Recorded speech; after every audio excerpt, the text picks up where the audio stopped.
Welcome to the Dave Ramsey Show. You can be intentional about your character. You can have money and a career. You are the hero in your story. Live from the headquarters of Ramsey Solutions, broadcasting from the Dollar Car Rental Studios, it's the Dave Ramsey Show, where debt is dumb, cash is king, and the paid-off home mortgage has taken the place of the BMW as the status symbol of choice. I'm Dave Ramsey, your host. My co-host on the air today, Chris Hogan, #1 best-selling author, Ramsey personality. We are here to answer your questions about life and about money. Open phones at 888-825-5225. That's 888-825-5225. Jim is with us in Tampa, Florida to kick off this hour. Hey, Jim, how are you? How are you guys doing? Great. How can we help? Wonderful. Well, Dave, the first thing that I'm going to ask for you is to not yell at me for making a stupid financial decision that I'm about to tell you. I have a rule. The first caller of the hour, I never yell at them. So you're in luck. Dave, you know, I have been following your financial principles for a while now. And right now, we're on baby step 6, so we're almost done paying off our home. We're actually, probably by either the end of this year or the beginning of next year, we'll be paying off our home. So we're really good on that. Wonderful. I am very upset because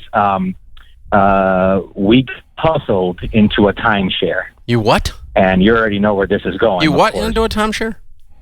We got invited to one of the timeshare presentations, and I'll be honest with you, I was just really ready to say no. My wife was with me, and they were painting a picture to her that I'm not trying to blame this on my wife, by the way, but they were painting a picture to her that I was like, oh goodness, it's kind of hard to say no. Here's my point. You bought a timeshare. This was last year. This was last year. And we said, well, okay, I guess we're going to get one. So we got one, and we actually already paid it in full. And my question is, should I still try to get rid of it? Because honestly, I'm just upset at the fact that I even got it. Or should we, since we already paid for it, and I know we still have the maintenance fees and all that kind of stuff, should I maybe try to take a little bit of advantage of it, before I decide to get rid of it? Mm-hmm. You probably don't hear that, hey, I have a paid-for timeshare. Yeah, we do, but I don't hear of people about ready to pay off their house who go and buy a timeshare very often. But I know, and that's the fairly part unusual. I'm really upset about. That's the part I'm really upset about. Jim, did you initially say that you got hustled into buying one? Well, yes. So That's when okay. we got into the presentation, when we got into the presentation, really nice people, by the way. But they were like, they won't take no for an answer. And, yeah, they're just pleasant. And so because of that, it was like, well, okay, and then we're just like, okay, you're trying to be nice, but at the same time, you don't want to get ripped off. So with Jim, settle down. Hold on, Jim, you're rambling. Yeah. Listen, do you and your wife use this thing? Well, they just got it. We just got it. Okay. Yeah. Well, it's completely up to you, brother, whatever you want to do. I think that what you're going to discover is what 97% of the people discover, that timeshares suck, and that the fees are going to go up, and you're going to feel trapped into using that unit. All the stuff they promised you about being able to trade points with somebody else is not going to happen, and that the industry is scummy, scammy, and bad news. And you're not going to get, you're going to discover you're not going to get delivered what you were promised and told by those sweet people who are pressuring the crap out of you, which is kind of an oxymoron if you think about it. But if you want to play with it for a year or two and discover all this for yourself, you do whatever you want to do, man. It's your money. I think you're going to get not only increasingly disgusted with yourself for having bought it, but increasingly disgusted with the whole process. Yeah. And I think that's what you'll discover. But it's okay if you wait until you get there before you pay timeshare exit team to get you out, Right. Well, initially I was hoping, oh, man, maybe I can get like a refund, especially during these times that I know that's not realistic. Not from those people. No. Yeah, and so I would give anything. I would give anything to to go back in the past and, not do that. But they don't let fish off the hook once they got one. So I think you're just going to wallow in it until you get disgusted enough to pay somebody to get out of it. But you're not only going to lose the fee you pay Timeshare Exit Team to get out of it, you've lost all the money you put into it. So, given all of that, you may want to, like Chris said, you may want to play with it for a year or two and just see. But I think what you're going to find is you're going to get increasingly disappointed in the organization because they're scummy and scammy. Yeah. And I would say this, Dave, I think we all have to go through our stupid tax phases. We all have to, and I think the learning thing from that is, all right, a couple of things. I tell people, you want to make 2-year decisions. You want to make a decision that you look back on in 2 years and you're glad that you made it. And if it sounds too good to be true, my friends, then it is. It truly is. There's the industry, the timeshare industry is widely known for putting you into a room and pressuring you like no one else, like no other business does, and lying and cheating and making promises that they don't keep. They've had hundreds of thousands of dollars of fines. They've settled lawsuit after lawsuit for fraud. It's a known scummy business. Most people kind of know that. Jim knew that. Mm-hmm. And then if you know that, then there's another part you need to know. And do you know yourself well enough to know that you have trouble saying no? Now, me, I do talk radio. I eat conflict for breakfast. Yeah, you don't have a problem saying no. I don't have a problem saying no. No, you don't. No, Chris. No. I've heard that a lot. I can just say no. I mean, I've gotten real comfortable in my own skin, real comfortable. So I'm not even going to be in the room to start with because I don't want to be in a room with people I have to take a shower after I'm in the room with them. But, Dave, it's a free dinner. And so it's a free vacation for the weekend in a crappy butt little dumpy hotel room. And so just go buy you a crappy butt little dumpy hotel room. You'll come out much better off. But cheaper. If you know about yourself, like I know about myself that I don't have any trouble saying no. I'm still not going to enter it just because I don't like being around that kind of people. They're just gross. Right. But then, in addition to that, if you're just a person who says, my wife is that way. She can say no, but she wants to avoid conflict. Wants everybody to be happy. Everybody's not going to be happy. And so she would be in there. If she knows that about herself, she knows if she goes in that room, she's about to get tattooed. That's right. It's going to come off bad. That's right. And so if you know about yourself that you have trouble saying no. That's right. For God's sake, stay out of those rooms. Yep. Because you're going to come out of there owning a freaking timeshare. Hey, Dave, it's like my buddy. Every year, at the beginning of the year, he would go look at trucks. Yeah. And I told him. One of them is going to jump. The keys are going to jump in your pocket. Go get the payment. He didn't hear from him for 2 weeks. I said, what happened? We made a bet. He goes, I got the truck. I said, you got that payment, didn't you? I said, stop looking, dummy. Go home. People will read Consumer Reports and study for 73 hours on which $600 phone to buy, and then they impulse an $80,000 Porsche. The same dadgum guy. It's a problem. It's a problem. If you know this about yourself, protect yourself from yourself. That's a good rule, because otherwise you get to have these problems. And I'm so sorry, Jim. Sorry you got this mess, man. But you'll figure it out. You'll get through it. This is the Dave Ramsey Show.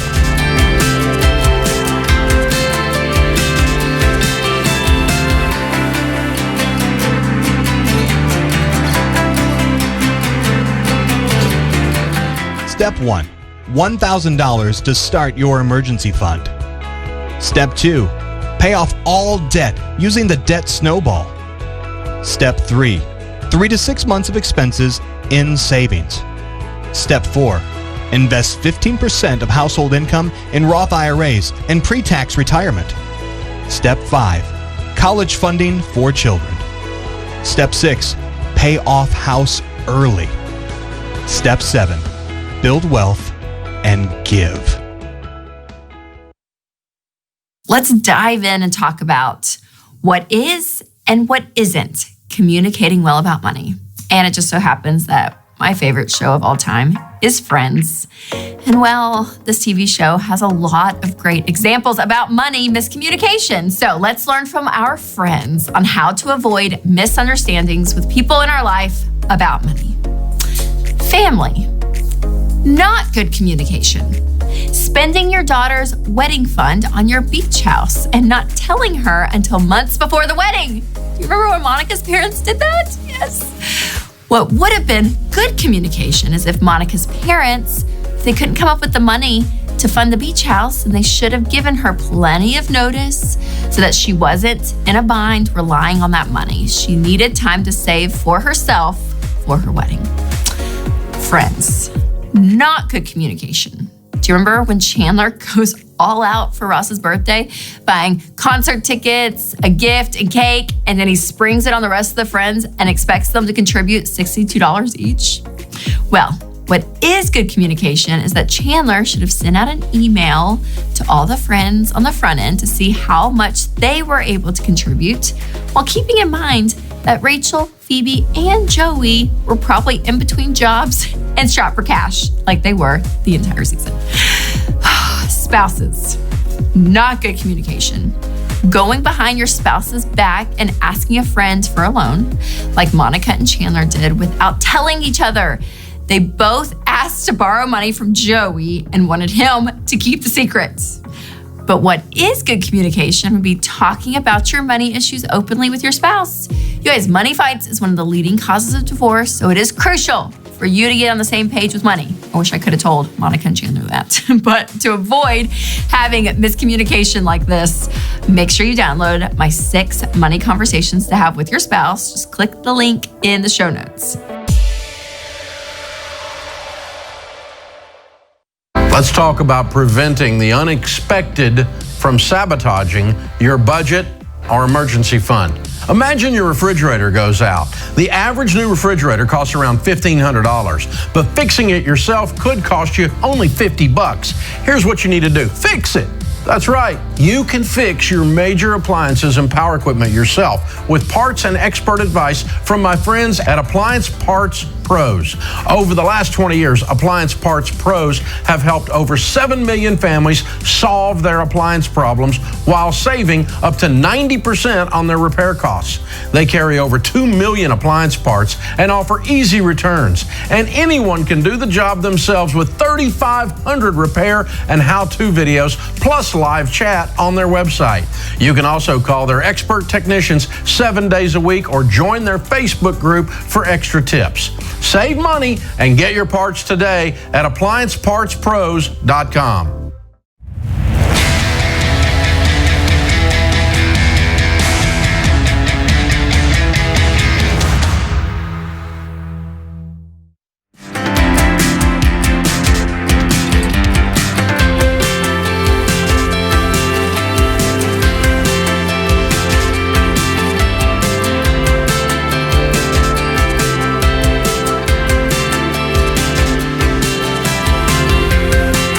Thank you for joining us, America. Matt is with us in Palm Beach. Hi, Matt. Welcome to the Dave Ramsey Show. Thank you, Dave. I'm a relatively new listener. I've been listening to about 6 months. I found you on the podcast. Cool. Thanks for listening. I appreciate everything you do for us. Thanks. I have a question for you. I'm self-employed. I make a very good living. My 401k, I've been contributing a ton of money to between myself and my wife.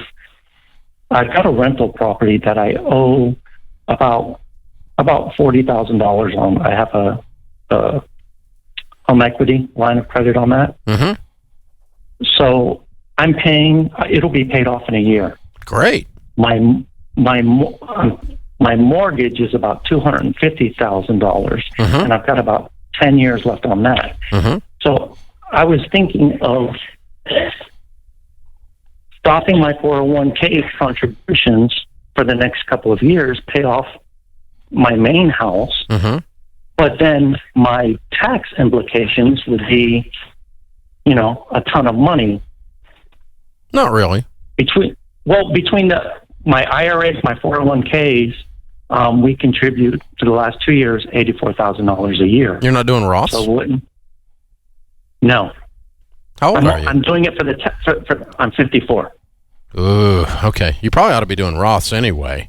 But it's just for the tax. The tax implications are not worth what you're losing on the back end, because the Roth grows tax-free, and none of this is growing tax-free. It's all going to be taxed on the back end. And it sounds like you've got a couple million in there already, do you? No, I've only got 800,000. Oh, is that all? Okay. Well done. Good job, sir. You're a millionaire. I love it. At 54. Good job. Yes. So, what I would tell you to do is, you're not going to be touching this money, maybe ever, in depth. You're not really going to go into it. And so, from age 54 to age 84, that money growing tax-free versus the tax deferral, not never pay the taxes, but the tax deferral on the $84,000 that you're putting in now. I think forget the house for a second, just the discussion of whether you do a Roth or a regular, because you're not going to be accessing that money anytime soon. The tax-free growth is mathematically going to kick the tax deferral on the small amount. Does that make any sense? Okay, and let me try it this way. Yeah. $84,000, let's just say $84,000 a year going in for 20 years. Okay? So that's that's $1.6 million that you put in. That would have grown, though, over that 20 years to probably close to 10 million. Because usually when you've got an account that's 20 years old or older, typically 95 to 97% of what is in the account is growth, not what you have put in. Mm-hmm. When you look at your contribution to get to the 800 versus how much of it is growth, you'll see what I'm talking about. Okay? Yeah. So the fact that let's say out of that 800, as an example, 700 you didn't put in, and you got to pay taxes on it. If it was a Roth, there'd be no taxes on 700. No, yeah, I understand that. I just hate coming up with an extra $20,000 in taxes. Yeah, well, do that or come up with an extra $200,000 in taxes later. Yeah. That's the problem. Yeah. And Matt, let me ask you this. What's your household income right now? It's over $300,000. Okay. You're slaying it. Yeah. And so, I mean, the aspect of you attacking and paying off the house, you can do both. Yeah. Yeah, you can do both. It's not that's what I've been trying to do now, yeah. Yeah. I would do 15% of your income going into retirement, which is probably about what you're doing, actually. Pretty close. And then just let's knock that house out. And I think you're going to knock it out probably in about 5 years, not 10. Yep. And you're doing so good. You can't really mess this up. All we're trying to do is just maximize it. That's right. And so if I were in your shoes, I'm 59, what I would do is, I know you're not going to touch the vast majority of that money. You're not going to need it. You can live off the income of some of it without ever actually accessing what has become the principal, the original amount you put in plus the growth. And if that is sitting there tax-free, it's great for the next generation, or it's great for you if you want to access it. You've got enough taxable already at 800. If I woke up in your shoes, sit down with one of our Smart Investor pros and run the math with them, they'll show you. I would go 100% Roth. Absolutely. And Dave, I don't think people understand. When you utilize a 401k or 403b and it's tax deferred, that means you pay taxes on this money later when you pull it out. And so you don't have that on the Roth side. And so people are thinking the tax deferral, and we're saying, no, choose the non-tax option all the way. Yeah, non-tax versus tax. That's right. That's right. But what it is he's saying, and he's correct about this, that when he puts in $84,000 in a traditional, he's saving $20,000 on this year's taxes. On this year's, correct. Yeah, that would be about right. Right. Okay. But the growth on that is so much more, and that all being tax-free, you're saving 20 today, but you're going to lose 200 later. There you go. Because you didn't go tax-free. That's exactly right. And so, even though I don't want to give the government anything that I don't have to. That's right. They got enough. Right. Because, they don't have enough because they're so stupid with what they do have. But money. Either way, it's the island of misfit toys up there. It is. So the thing is, if you have a horizon of 10 years or longer before you're going to be accessing the money, Roth versus traditional math almost always works, assuming you're using a good mutual fund with normal growth rates in the market. That's what we're doing. Will is with us. Will is let me figure out how to do that. In Tallahassee. How are you, Will? Good. How are you? It's an honor to be talking to you. You too, man. What's up? So I just had a question on kind of what's my next steps in kind of my financial plan and building wealth. I'm 19. I'm currently going into my second year of college. I make around $6,000 a year, and that's before, because I work on commission too. That's before commission. I have all my school paid for. I have a Roth IRA. I didn't know if I should go into like a low cost index fund, or what should my next steps be? The fact that you can even ask that question makes you a rock star. At 19 years old. You're amazing. Thank you. Did your parents hold you down and have All I was investment asking parties? is what beer is on tap? Yeah. So it really came from, I guess, kind of my dad came, he didn't really start getting serious about his finances until he was around 40. Okay. He was making a lot of money when he was younger, like me, but he was also spending a lot of it too. And kind of, I don't want to be put in that position, you know. What are you studying, sir? Right now, I'm a finance major, and I plan to get my MBA because I'm a year ahead. So I plan to just go on a combined pathway. So I finish my bachelor's in 2 more years and then get a master's degree. Of course you are. Okay. And then you're coming to work for Ramsey Solutions, right? So, okay. You take Chris's place.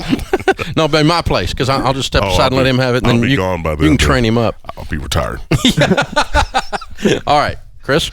No, Will, I love the path you're on, buddy. And the fact that you are using your parents' example to be your motivation is outstanding. The fact that you have school paid for, I absolutely love that. I would point you in the same path that we would tell others. The growth stock mutual funds are going to be the way to go. You doing that at age 19, buddy, you are going to be an everyday millionaire on a faster track than many people ever thought could be possible. The thing I would tell you is not only do you need to play offense in building wealth, you have to play defense. And what that is avoiding stupid around every corner, because it's out there, bud, and just learn to save up and pay cash. You can have nice things, just slow down and be intentional. Yeah. Well, Okay. before you do that, I would add one thing. I want you to pile up a big pile of cash in case something goes sideways with one of these scholarships, because the best investment you can make in this discussion is called will. Yeah. And the return on investment of you finishing your degrees 100% debt-free because you had a little extra cash pad, you can pull it out of that no-load mutual fund if you want to. But I want you to get out of school debt-free because, dude, you're going places. You're doing well. Way to go, man. This is the Dave Ramsey Show.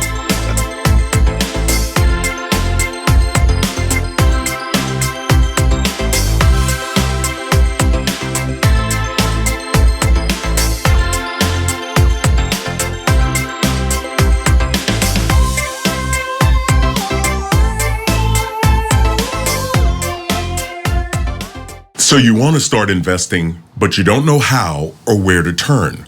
Well, anyone can do it. I'm going to show you how.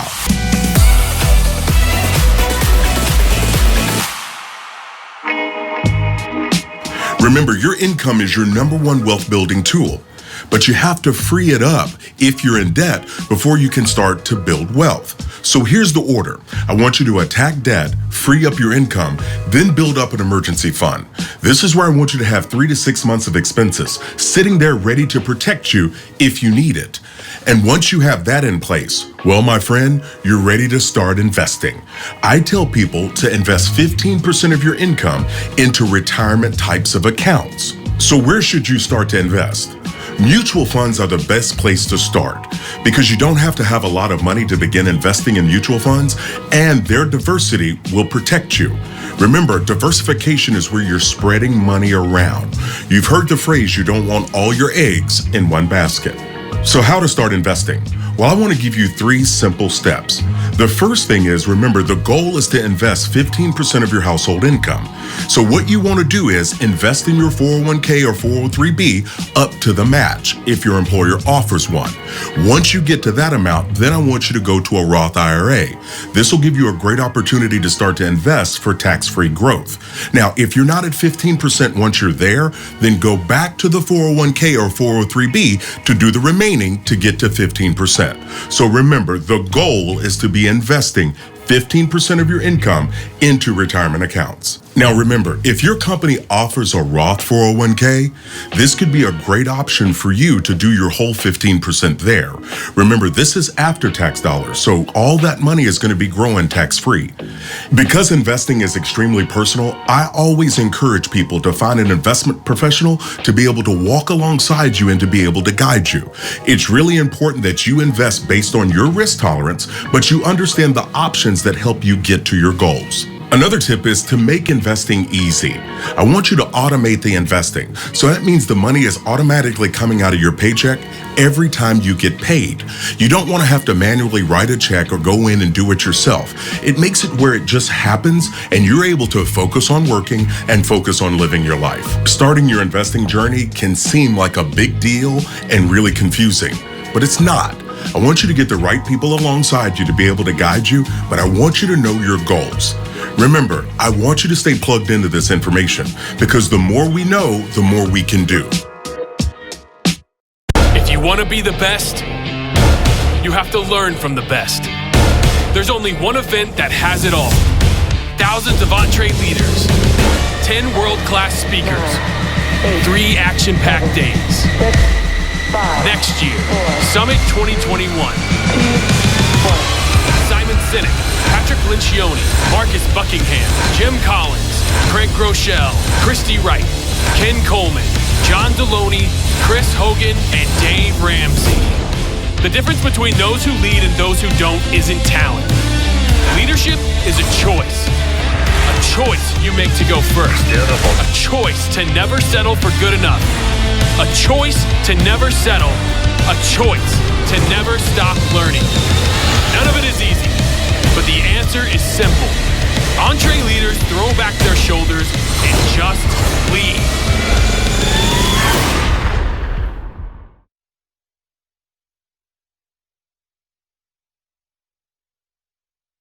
Around here, we're big believers in high-quality real estate agents. That's why we found the best agents in your area to work directly with you. These folks actually care about your financial journey. They hate debt as much as you do and won't sweet-talk you into accepting a deal you're not comfortable with. Oh yeah, and there's no extra fee to work with them. You'll get access to the profiles of trusted agents in your area. You can expect those agents to contact you directly in less than 24 hours. It doesn't matter if you're buying, or selling, or both. We're here to help. So if you're ready to get started, let us help make this experience simple and rewarding with the top trusted endorsed local providers in your area. Go to daveramsey.com/agents and find your agent today. Are high healthcare costs getting you down? Are you confused trying to navigate the health insurance world? Do you wish you could find an affordable biblical solution to your healthcare costs? Based on New Testament principles, Christian Healthcare Ministries, or CHM, helps Christian families, churches, and businesses join together as the body of Christ to share their major healthcare costs. As a CHM member, you can go to any doctor or hospital you prefer. You aren't bound by an approved healthcare provider list, and all treatment decisions are made between you and your doctor. No treatment approvals are ever part of the CHM experience. For tens of thousands of Christians, CHM is a trusted, affordable, and biblical healthcare solution. And it can be the solution for you as well. Visit us online or call today to learn more about how we can serve your family, church, or business. Christian Healthcare Ministries, 1-800-791-6225. chministries.org.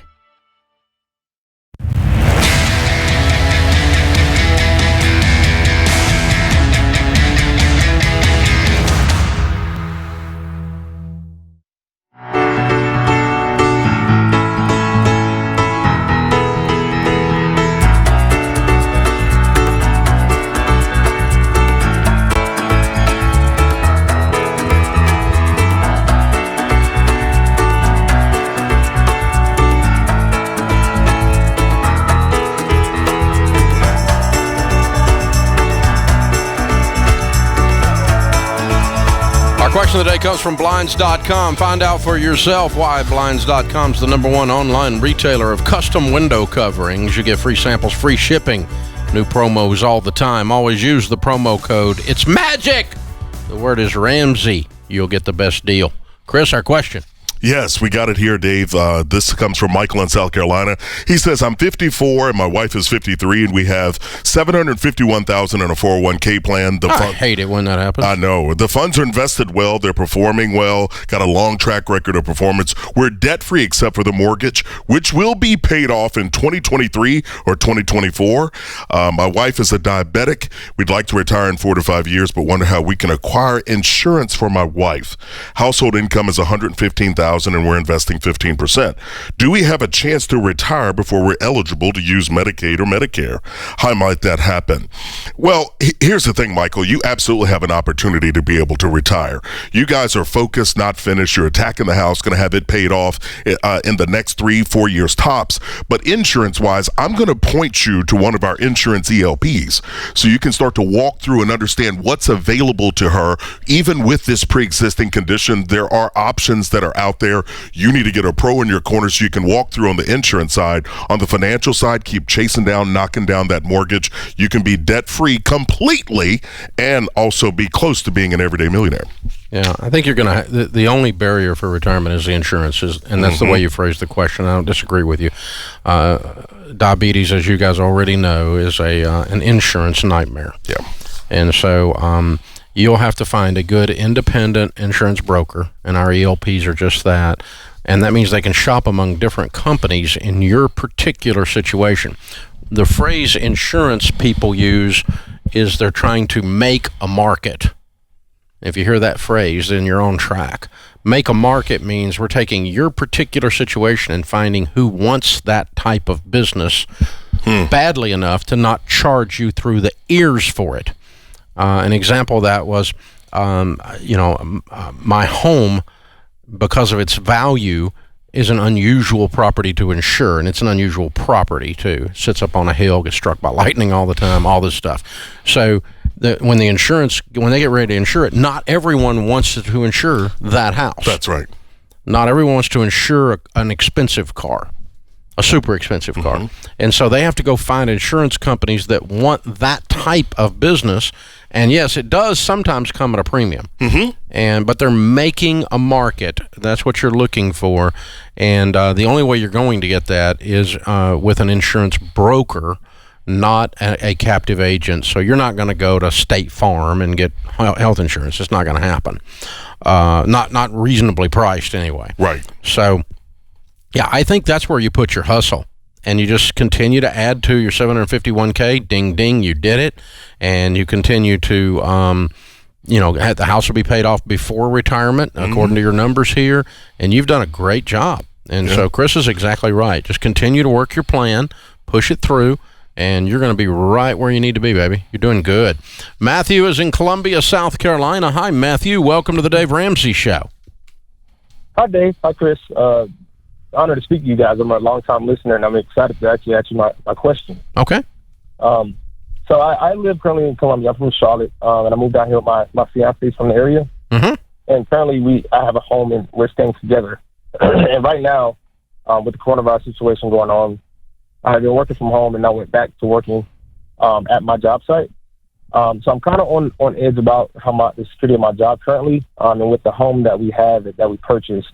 I was just trying to think of best options of how to make sure I can take care of the home. And I know you speak emergency fund, but kind of want to get more advice about some things I'm going through as far as keeping that foundation together. Yeah, when you getting married? December 31st.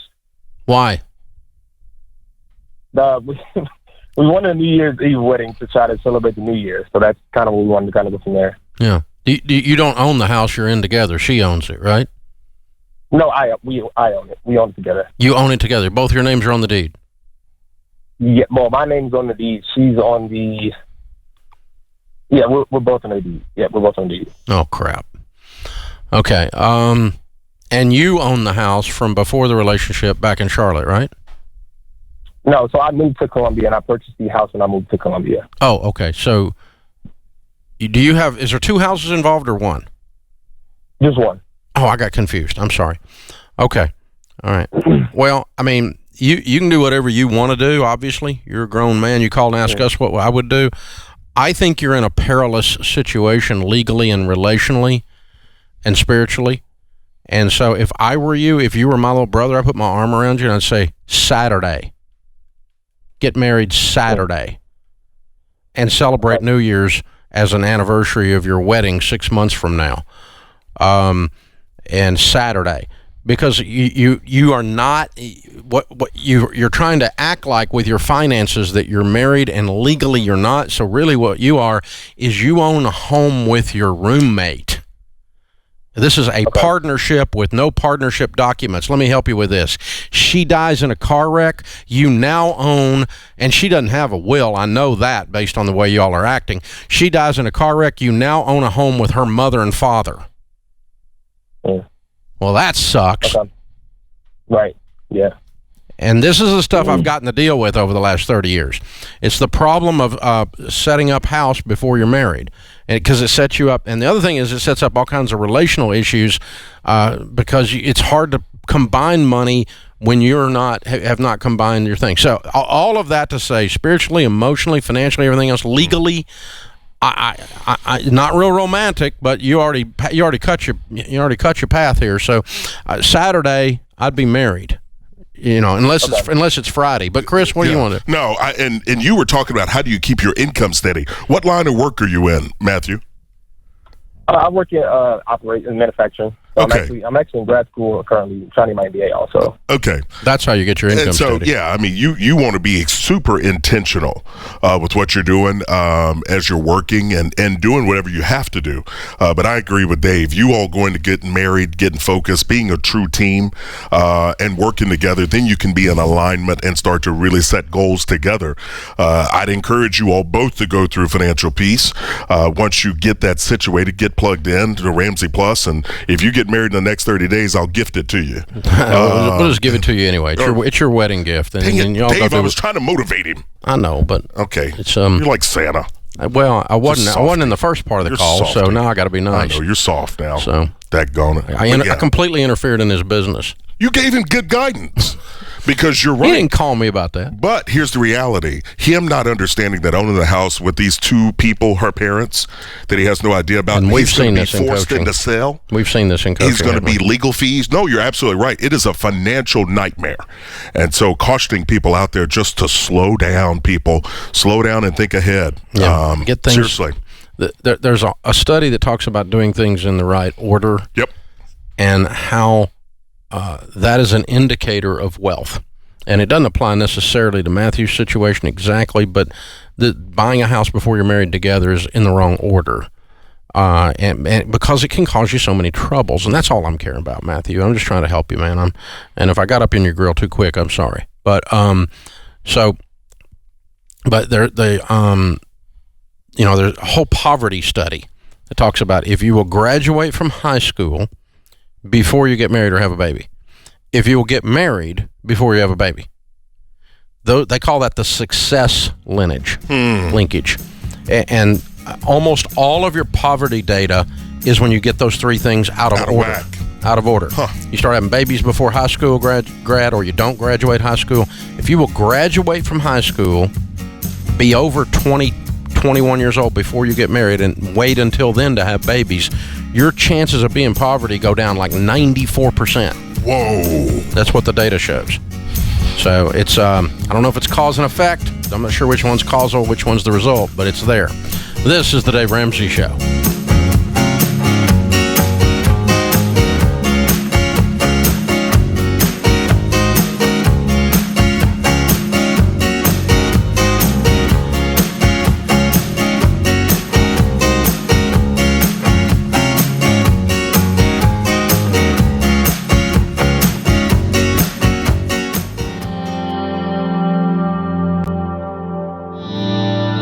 My passion is a direct result of all of the pain and all of the struggle and all of the failures.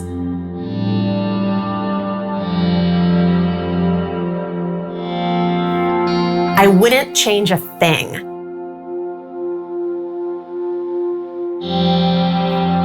Growing up in a pretty high-achieving family, one of the things that was always emphasized was to not spend more than you make and that you're completely in control of your circumstances.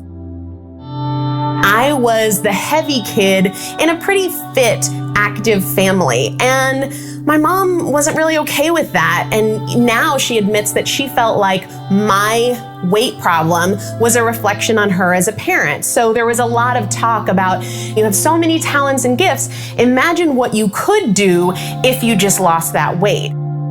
I wanted to be a high achiever in every regard, not just financially, but with my health. In fact, so much so that I walked away from a full scholarship in Latin and Greek to study nutrition as an obese teenager because I wanted more than anything to tackle it. And I was over 300 pounds. I wasn't thinking about what it would look like when it came time to repay that debt. And so when I got married and I realized between my husband's flight school and my student loans, we had $130,000 in debt. And we didn't get to do with our money what we wanted to. We had to pay that student loan debt. And I just decided I want more freedom than that. I am a big reader. I'm always taking on new books. And when I picked up Financial Peace, it really taught me how to stay in the moment. All I had to worry about was today. We had paid off all of our debt. That was great. We owned a home. That was great. I had a job that I was really good at. But why is it that I can achieve all these other things and I can have total tunnel vision and commitment to a goal, but not be able to achieve the weight loss that I wanted? And I decided it was time to unlearn everything I learned in school and transform this because I have what it takes and now's the time to do it. On my show all the time complaining about how awful their timeshares are. And yet you guys have been really having good success getting people out of their timeshares. We have. We kind of helped create this industry. Now there's a lot of exit companies out there. They come and they go. Timeshare exit team is different. I mean, we've now have, almost 20,000 people out of timeshare contracts. Actual results. Actual results. It's a big deal. Our guarantee is that if we can't get you out of your timeshare, we give you your money back. Hey, if you need out, Timeshare Exit Team is the team, the only team that I trust to help you. Schedule your free consultation by calling 844-999-EXIT or timeshareexitteam.com.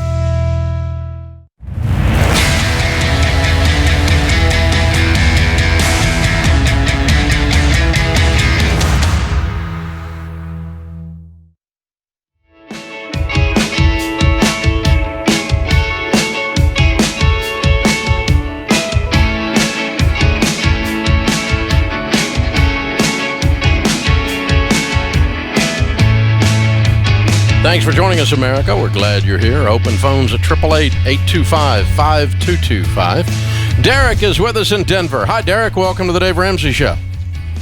Hi. Thanks for taking my call, both of you. Sure. What's up?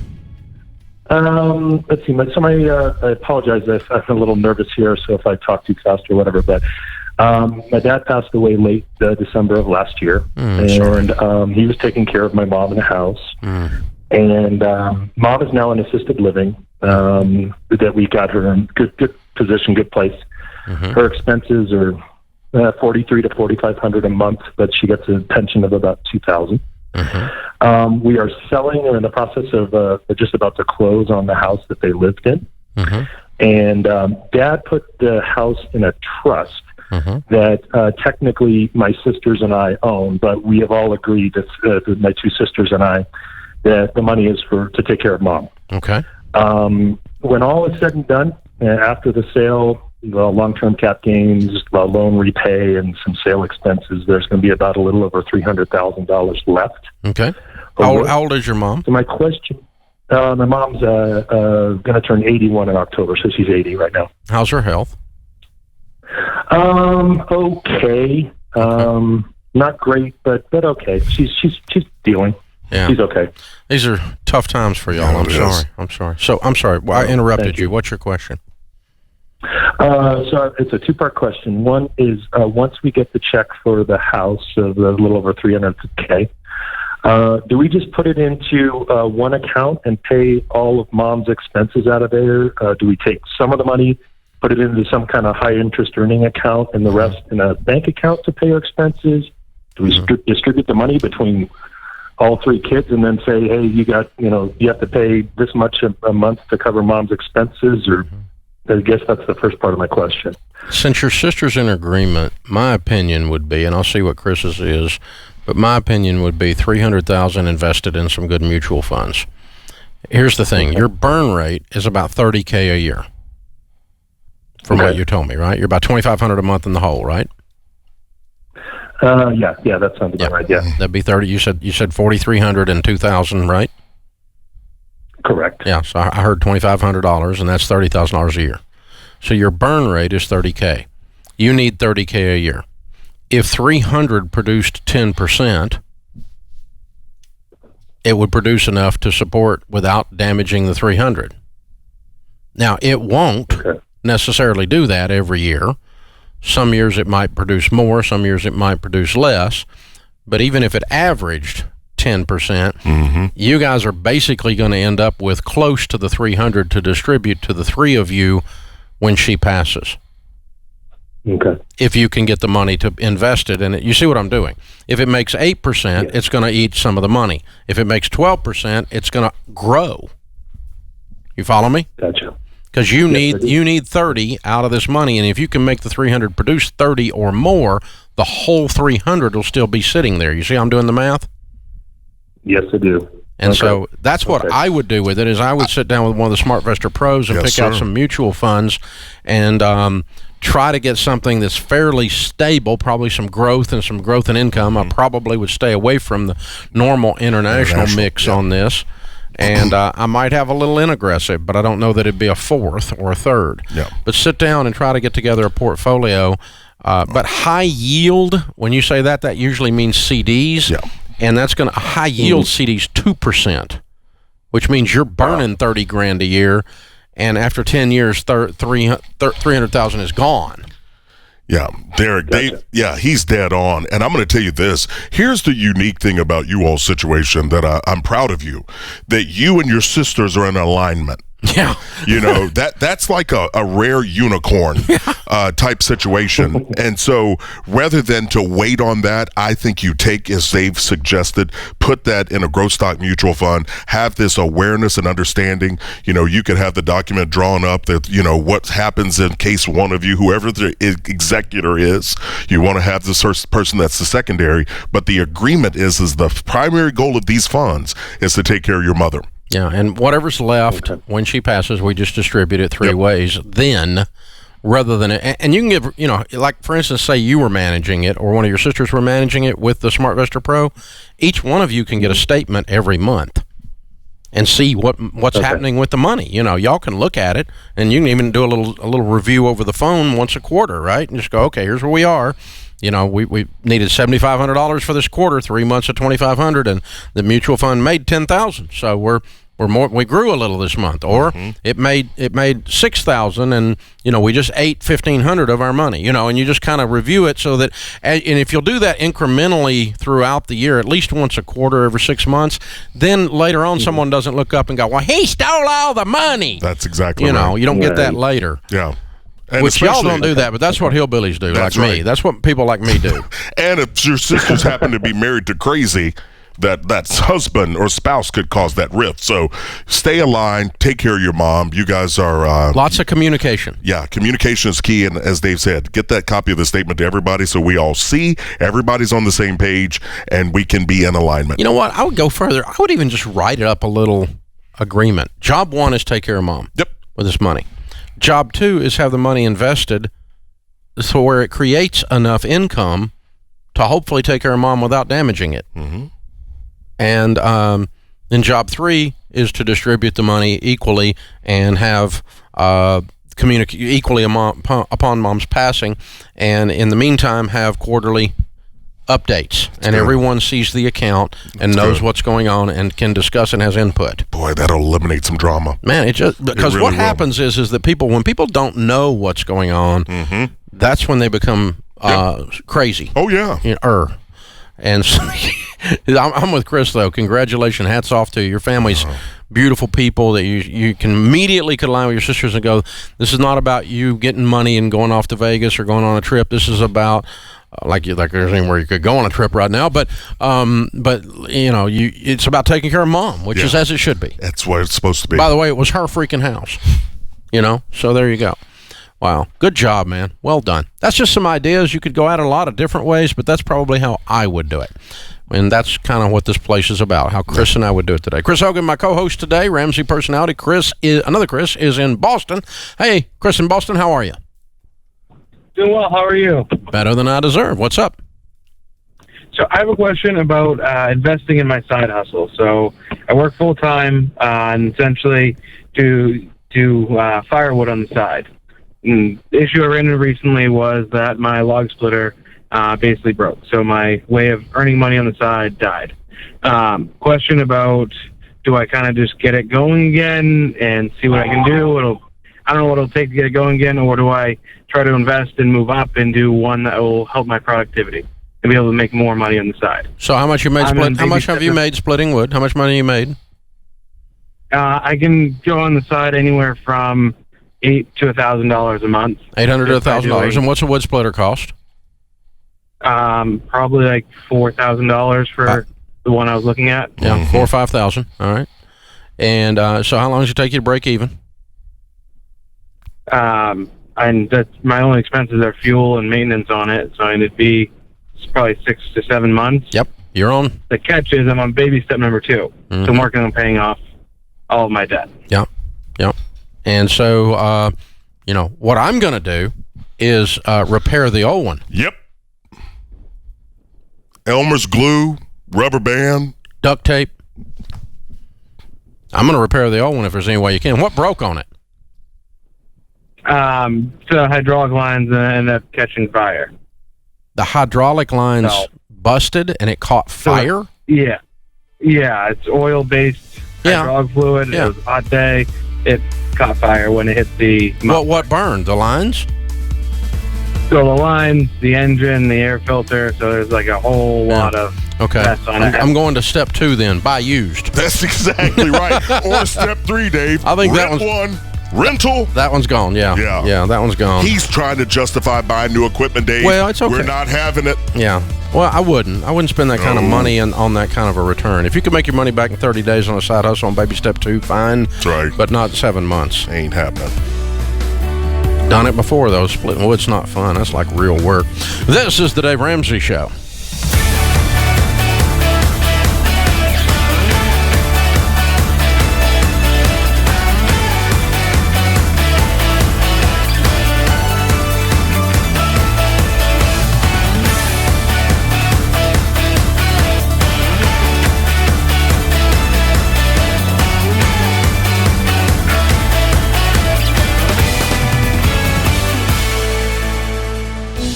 One of the things that makes the Dave Ramsey Show unique from other shows is that we genuinely care about our listeners. That's why we are very intentional about choosing our advertisers. Blinds.com offers high-quality window treatments at unbelievable prices. And then their customer service is truly unbeatable. They make it simple to shop for blinds, shades, and interior shutters from home with easy online ordering and free shipping right to your door. And Blinds.com will help you every step of the way, just like they've helped thousands of my listeners with free design help by phone and online. Plus, they guarantee the perfect fit. Go today and take advantage of this week's special offer.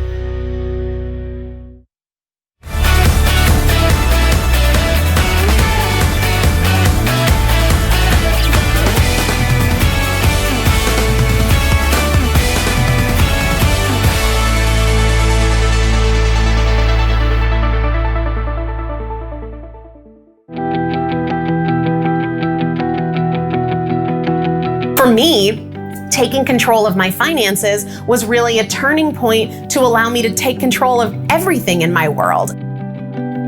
I really wanted to take a common sense approach to these changes this time around. What I came to learn and understand, because I'm a big reader and researcher, is that the idea that all we need to do is eat less and move more is totally flawed. All of a sudden, when I started taking kind of a common sense approach to what my body needed and wanted, it was so much easier than it had ever been. After I had lost about 130 pounds, so many people were saying, what did you do? How did you do this? What was the light bulb moment? How do you stay motivated? And I was like, you know what?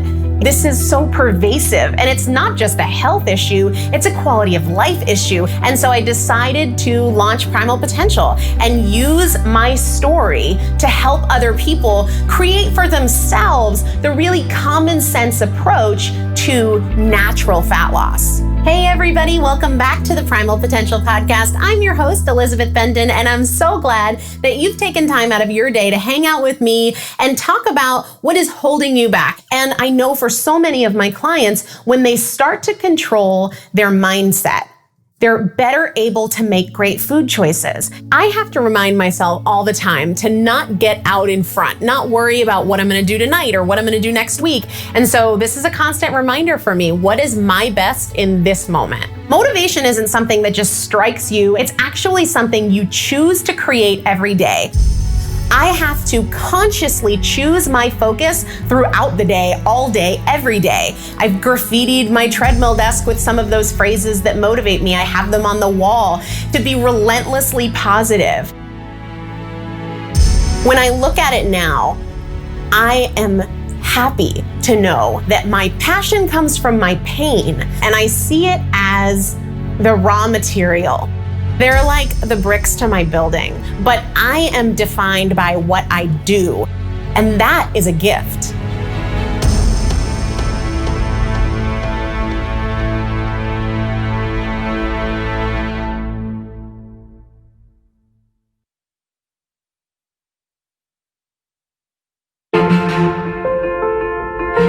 I started my first business when I was 16 years old. I didn't like breakfast foods, and the protein bars that were out there in 1990, there weren't many choices. And so I created one to get the protein that I needed. I created this recipe in one night, and when I did it, I was doing it just for myself. I didn't plan to start a business, but it went from the idea to create the product to making this recipe, and then realizing how delicious it was, and I wanted to share it with others. And so the next morning I made extra and I packed them in a picnic basket, walked around to businesses and tried to sell my product. So it went from like having an idea to an actual product to my first sale in 24 hours. And after that, I was hooked. I was like, I really want to keep doing this. This journey has happened over 28 years. There were so many times that I wanted to quit in the beginning. In the nutrition field can be a very daunting field to get into when you really don't know what you're doing. I had a product that I had created, this protein snack bar, and I had it evaluated by a nutritionist, and I got the nutrition facts, but so many people in that field were questioning me about it. Then there was an area like marketing and pricing. So many people would challenge me because I didn't have experience in those fields. But rather than stopping, rather than being fearful, what I would do is I would say, yes, I don't know about this. I don't know that much about marketing. I don't know anything about how to price my product for retail. Can you help me? What would you do? And so I would learn from their experience. That's really hard at 16, 17 years old to go into a complete stranger into a store and ask, who is the person that I need to speak to? Tell them about your product, tell them what the price is, and ask them, will you sell my product for me? That forced me to interact with people at a one-to-one, a face-to-face level. And that's so important. That's a lot of what I believe in today. Being able to be who I am from the time I wake up to the time I go to bed, That to me is the most rewarding. I don't have to change who I am to be successful. I don't have to be a hard or bossy person. I can't imagine doing anything else. When starting a business, you're going to have challenges. It's going to be hard. It's going to be difficult. Don't stop. Don't give up. Really believe in what you're doing. There's just something magical about being able to guide your own path. For anyone who's thinking about starting their own business, you know if you're that person. Stay true to your path and what you believe and what you want to do.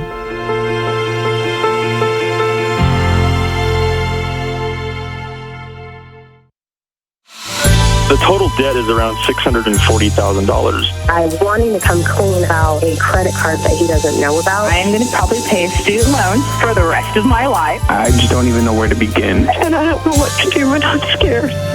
Welcome to the Dave Ramsey Show. You are not a victim. You are the hero in your story. You can be intentional about your character. You can have money and a career. Everything just started making sense. I was like, I'm going to do this. Let's hear a debt-free scream.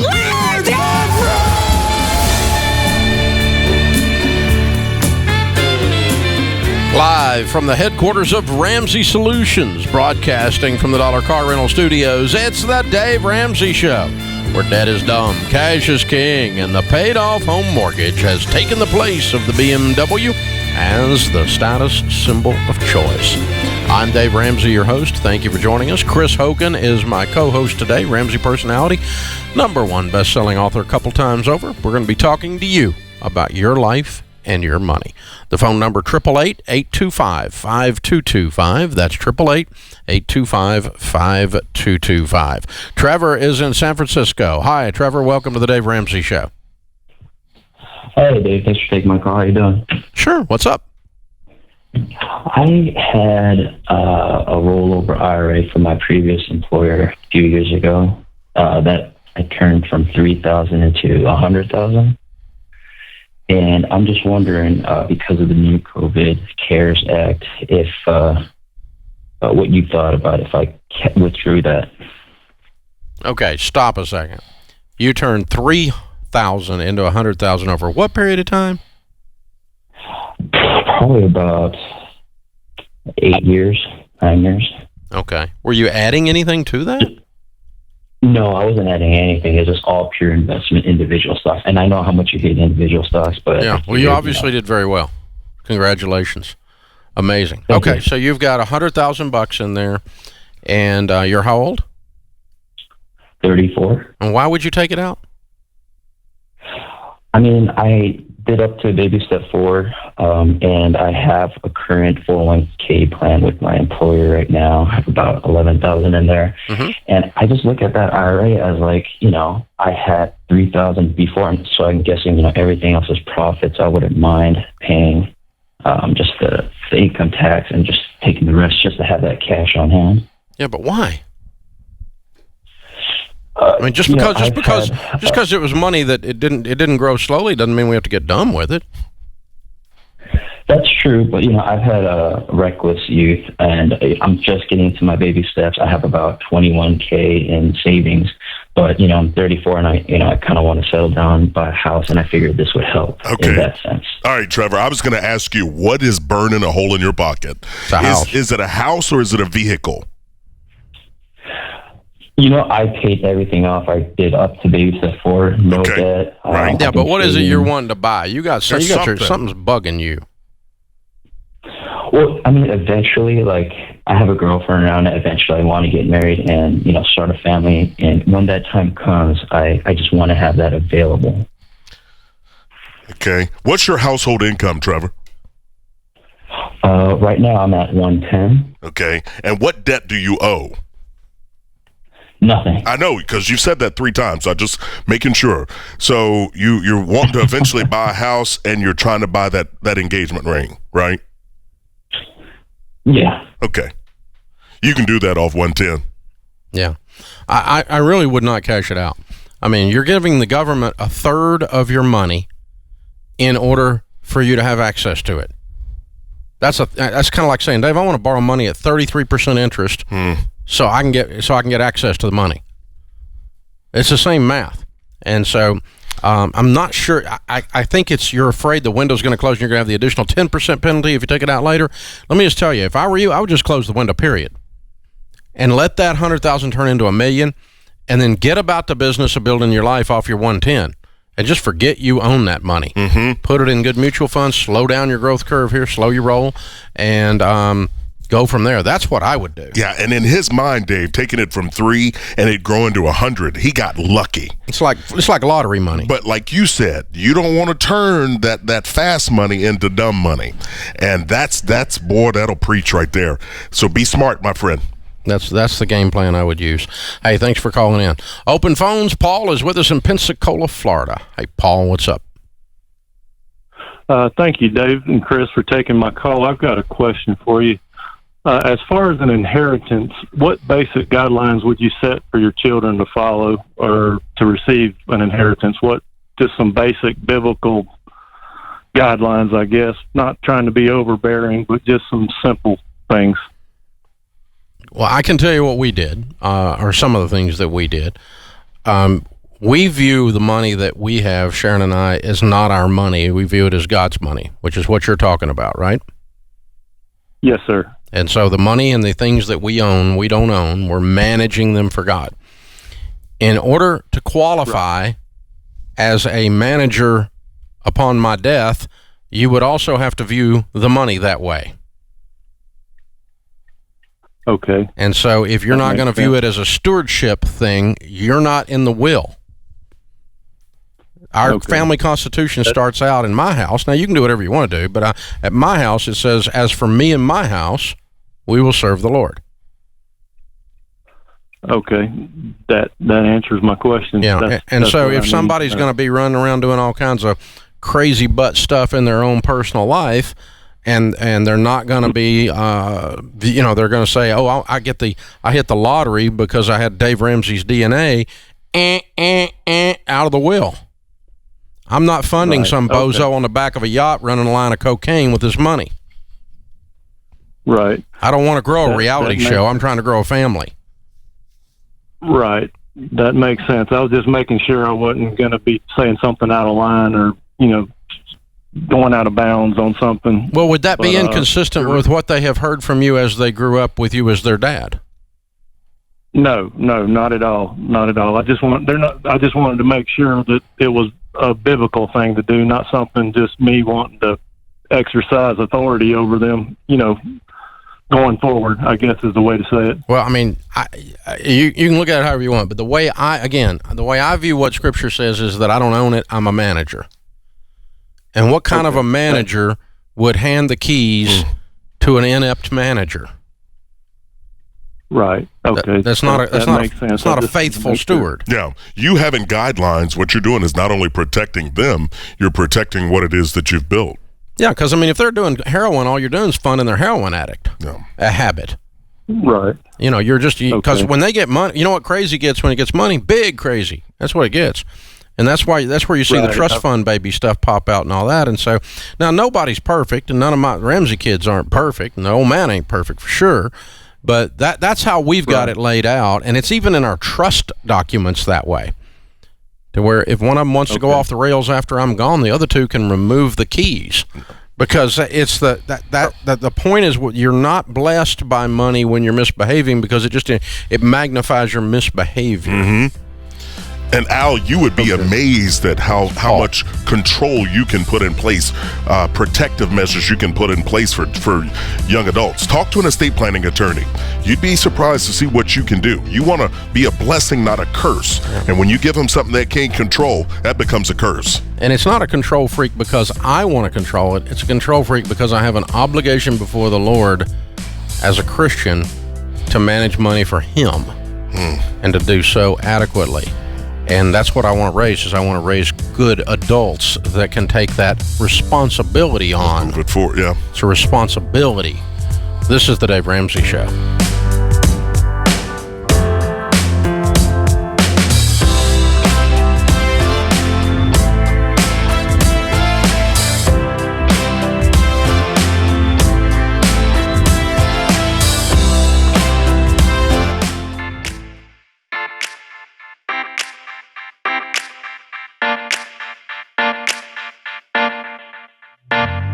Hey guys, George Camel here, and I am out of the office in downtown. And here's why. When we're at the Ramsey office, it's easy to be in a bubble and be around people who think just like I do when it comes to money. So I thought, let's get around some normal people and see what they think when it comes to finances. We are taking it to the street. Let's do it. Are you in college right now? Mm-hmm. And what's stressful about it financially? That I have to pay for it? Now, are you paying for it in cash, or are you taking out student loans? No student loans. No student loans. Is that because of mom? Who told you to do it with no loans? No. It was my choice. Wow. So she's really smart. You raised a smart girl? I'm trying. You guys both have student loans? Just me. Just you. So did you go to school debt free? My parents helped, and then I've already paid mine off. So. You're one step ahead of this guy. I'm going to be going to med school. So basically the average med school debt is over $200,000 by the end of it. So you got to dig yourself a really big hole just so you can put it back in after you get out. You know anyone that has paid cash? No, I don't. Probably close to like $200,000.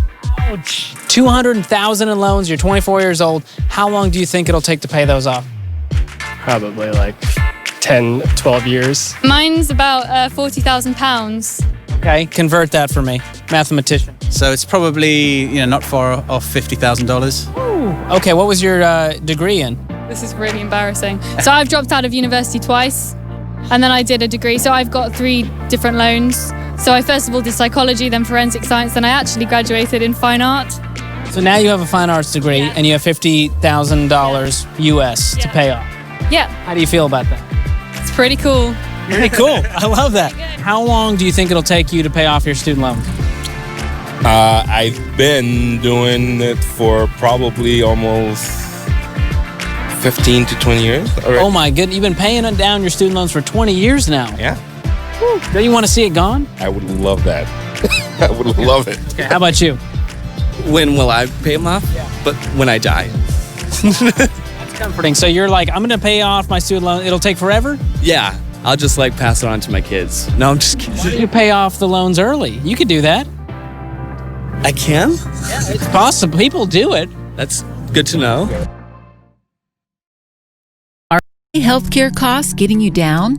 Are you confused trying to navigate the health insurance world? Do you wish you could find an affordable biblical solution to your healthcare costs? Based on New Testament principles, Christian Healthcare Ministries, or CHM, helps Christian families, churches, and businesses join together as the body of Christ to share their major healthcare costs. As a CHM member, you can go to any doctor or hospital you prefer. You aren't bound by an approved healthcare provider list, and all treatment decisions are made between you and your doctor. No treatment approvals are ever part of the CHM experience. For tens of thousands of Christians, CHM is a trusted, affordable, and biblical healthcare solution. And it can be the solution for you as well. Visit us online or call today to learn more about how we can serve your family, church, or business. Christian Healthcare Ministries, 1-800-791-6225. chministries.org.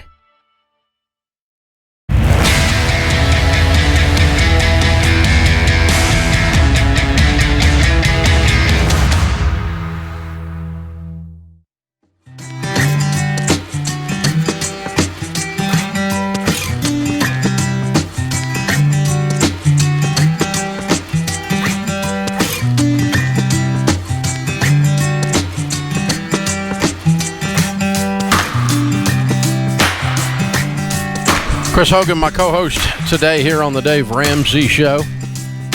Adam is next. Adam is in Birmingham. Hi, Adam. Welcome to the Dave Ramsey Show. Hey, Dave. Thanks for taking my call. Sure. I wanted to reach out to you. We are currently using your foundations and personal finance resource tool with our 2 children who are high school age. Great. And today in the investment chapter, you were discussing having a diversification of roughly 25% of funding in a mutual fund in small, mid, large cap and international investments. And so went back and pulled my current 401k stuff for myself to see where I had my money and my options.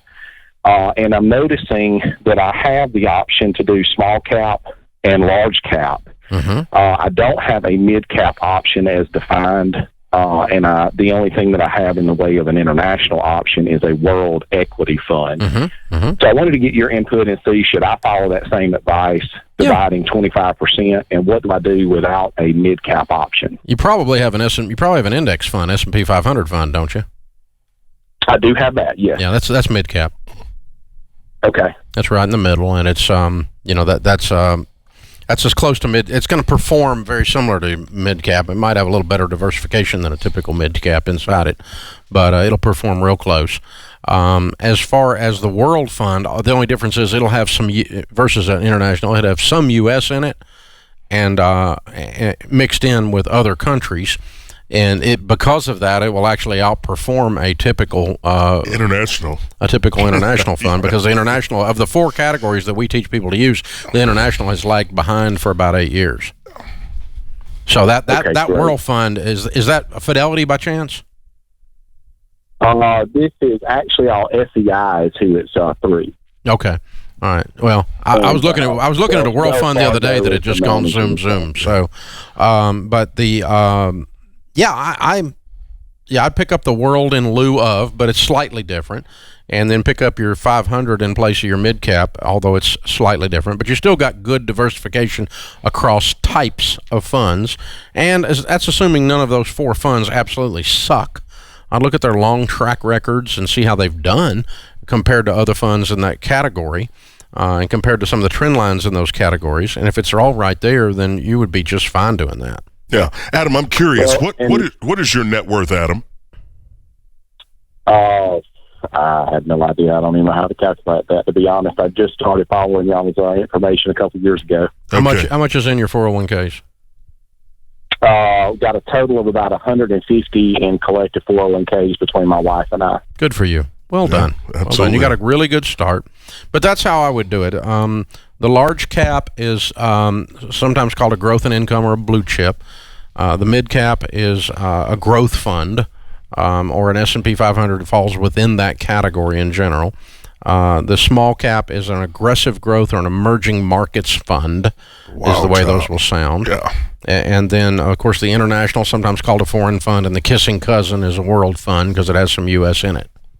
Or sometimes world funds. Sometimes a world fund's called a global fund. But if you just think, what's it mean? It means the whole world versus just the international, or it means the whole globe versus just the international, and that's the nuanced difference between those. And again, because it's got some U.S. in it, it will outperform the typical international. So that's cool, man. It's good that you're looking into it. Teaching your kid caused you to get your 401k out. Caused him to go pull it out and look at it. And I think that's really neat. And you should probably, I would tell your kids you did that, hey, I went to go look, and you know what? I'm making sure that I've got things in order. I think that's a great way for these young people to not just hear about it, Dave, but to learn it. Yeah. Here's the other thing. Let's be real clear. He wasn't even sure the kinds of mutual funds he had. Right. Or when he started looking at it, what the other kinds were. And he had how much in there?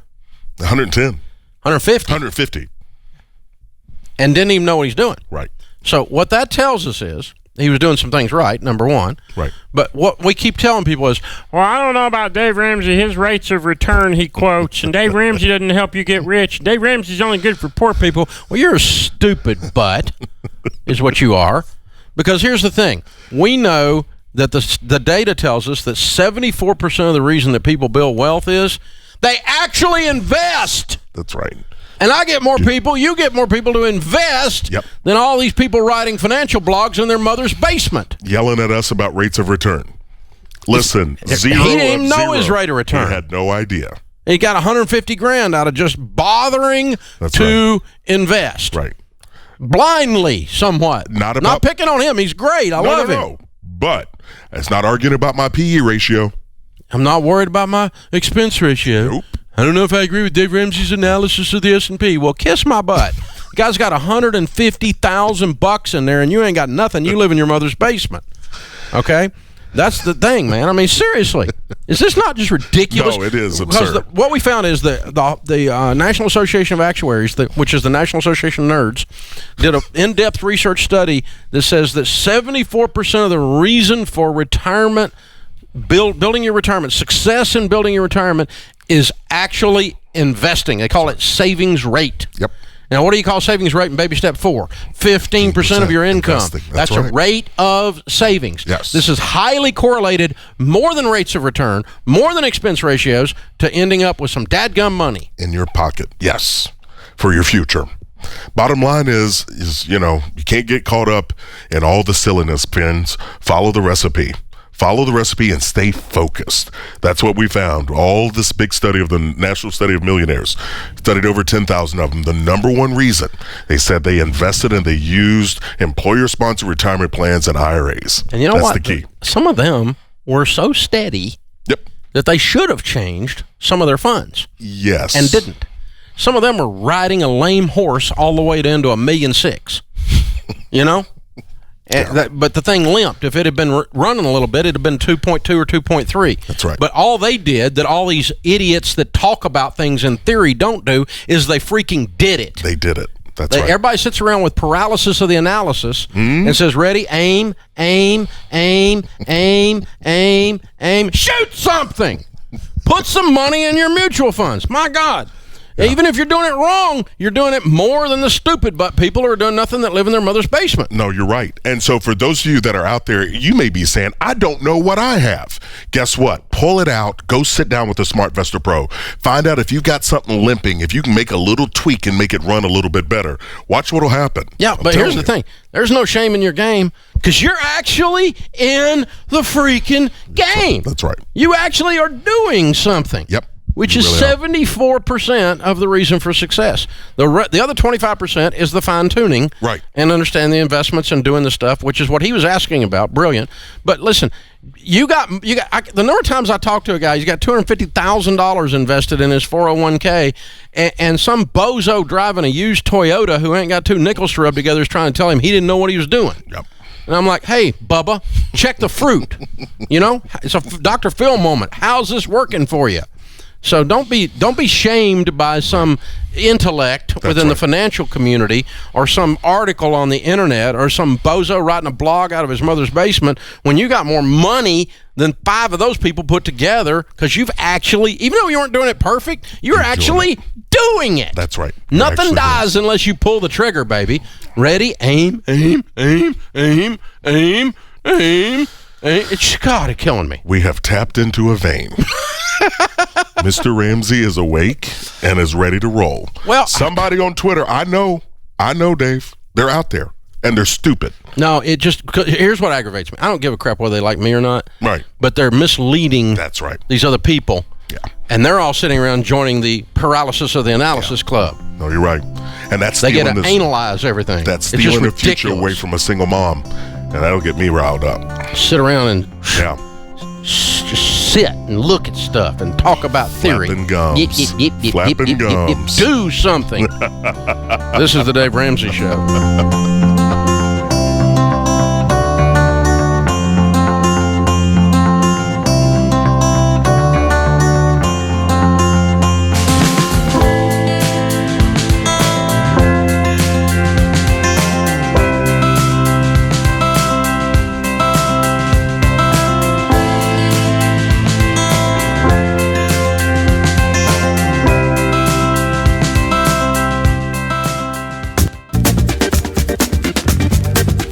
Hey guys, George Camel here with another Minute Money hack. I'm here at Cody's Automotive in Franklin, Tennessee, and I'm super revved up to talk about car hacks today. Now I know what you're thinking, what does George know about CV joint boosts, intake manifold gaskets, and clutch pack pistons? Well, I know less than you think. That's why I have friends like Cody. Hey. Cody, here's how this works. I'm gonna start the clock, and we're gonna take this thing from 0 to 60 seconds in, 60 seconds. Let's do it. Here we go. Don't overpay for gas. You can download a smartphone app like Gas Buddy to find the cheapest gas near you. Also, you can use a GPS app like Waze or Google Maps to avoid traffic jams and find the best routes while you're at it. Some shops will repair your tire for free regardless of where you bought it. Speaking of tire pressure, your recommended tire pressure is actually in your door jamb. Usually it's around 32 PSI. I like to run mine around 34, 35. You'll get a little better fuel economy that way too. Clean your teeth and your headlights with the same product. Good old-fashioned toothpaste. Just rub some on a damp cloth and put a little elbow grease in it. I like to use Lemon Pledge. It works great and it smells good too. Use an app like Retail Me Not to find great deals on oil changes near you. A lot of shops lose money on oil changes, so don't get sucked into unnecessary repairs. Don't overpay for car insurance. Connect with an endorsed local provider in your area. They shop the top companies to find you the best rates. And thanks to Cody at Cody's Automotive. Anytime, George. And there's your Minute Money hack.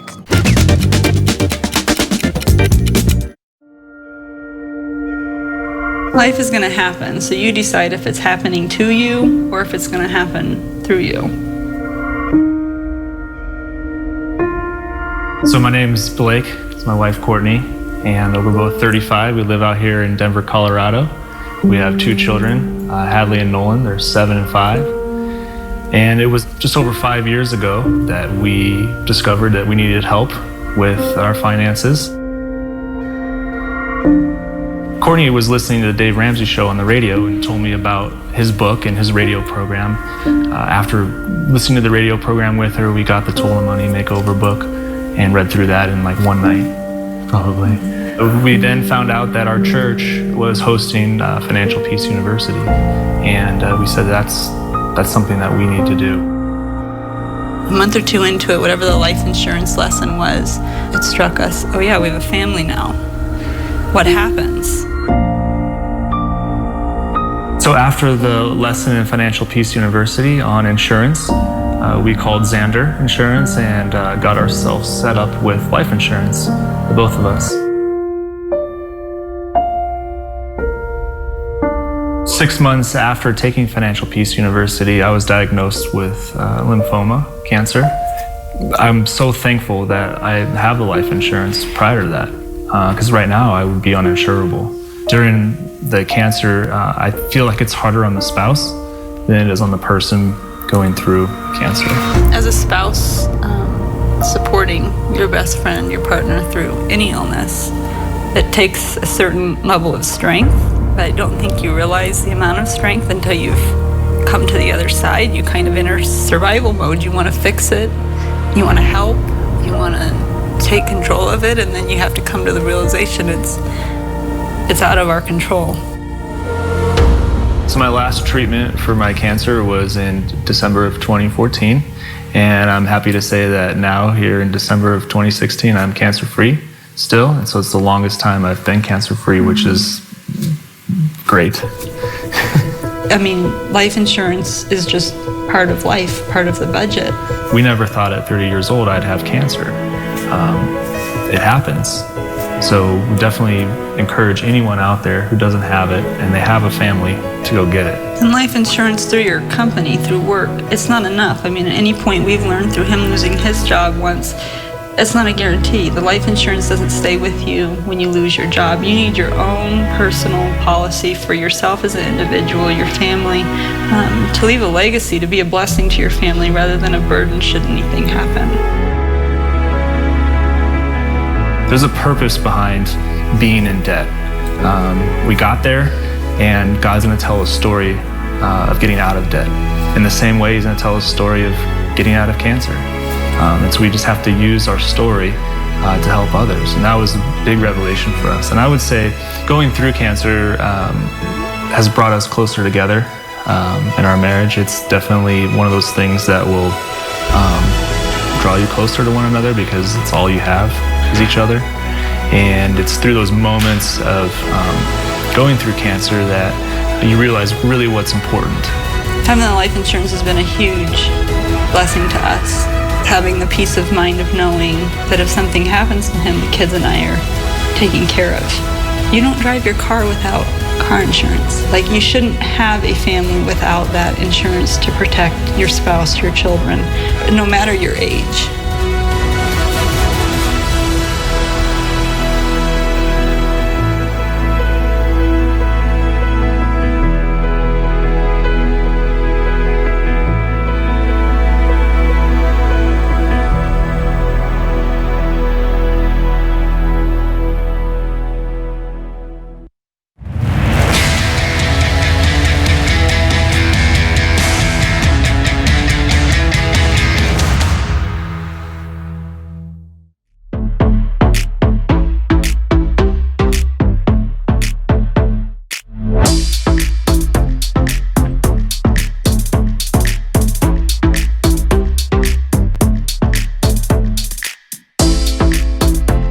Chris Hogan, Ramsey personality, my co-host on the Dave Ramsey Show today. Open phones at 888-825-5225. Chris, James also asked us to address the, I don't know what you call it. It's a clip of, or not, it's not a video clip. It's a little short written piece on a cashless society that's gone viral on the internet that says I wrote it and I didn't write it. It's all about conspiracy theories and there's going to be no cash, and the cash is, all the digital is going to be used to track you and put the mark of the beast on you or whatever. I don't know what the crap it is, but I mean, if you read like one paragraph of the thing, you know that I didn't write it because I'm not crazy. Right. That helps. Here's the other thing. Isn't it interesting that we live in a culture today that is more tech savvy and has the ability to access information so many different ways through all kinds of social media, and yet people believe anything. So they're tech savvy and yet they're stupid. That's exactly right. Yes. I mean, I just been retweeting. I did not write this. In quotes, everything on the internet is true, Abe Lincoln. It'll come to you, think about it. But, so, no, I did not write the cashless society crap that's going around. And just, come on, people. Yeah. Think. Don't retweet. And Facebook is worse because I guess there's more stupid people on Facebook. I don't know. But it's like... Twitter's hate. Facebook is dumb. Can I just go on from there? But yeah, just think when you look at something. Go.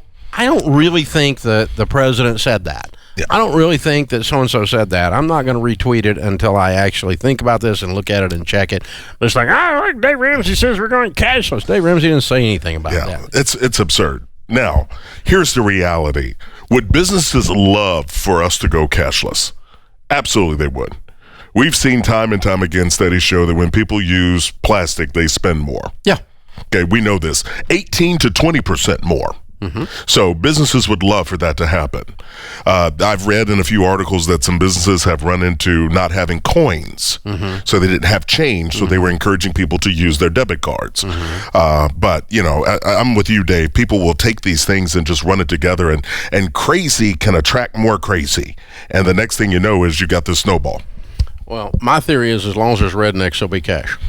The cash isn't going anywhere. Because I'm always going to have some $100 bills. Yeah. I mean, my three $100 bills folded over in the back of my money clip is my redneck emergency fund. And I've had one for 30 years. 3? That's all that's in the back. Oh, okay, in the back. Yeah. Okay. I don't touch that. Because you've tossed me your wallet before. Well, yeah, I got a money clip. I carry real cash. You have real money in there. But that's not the point. I'm not bragging about that. My point is that guys like me are always going to have some money. Me too. Money. Me too.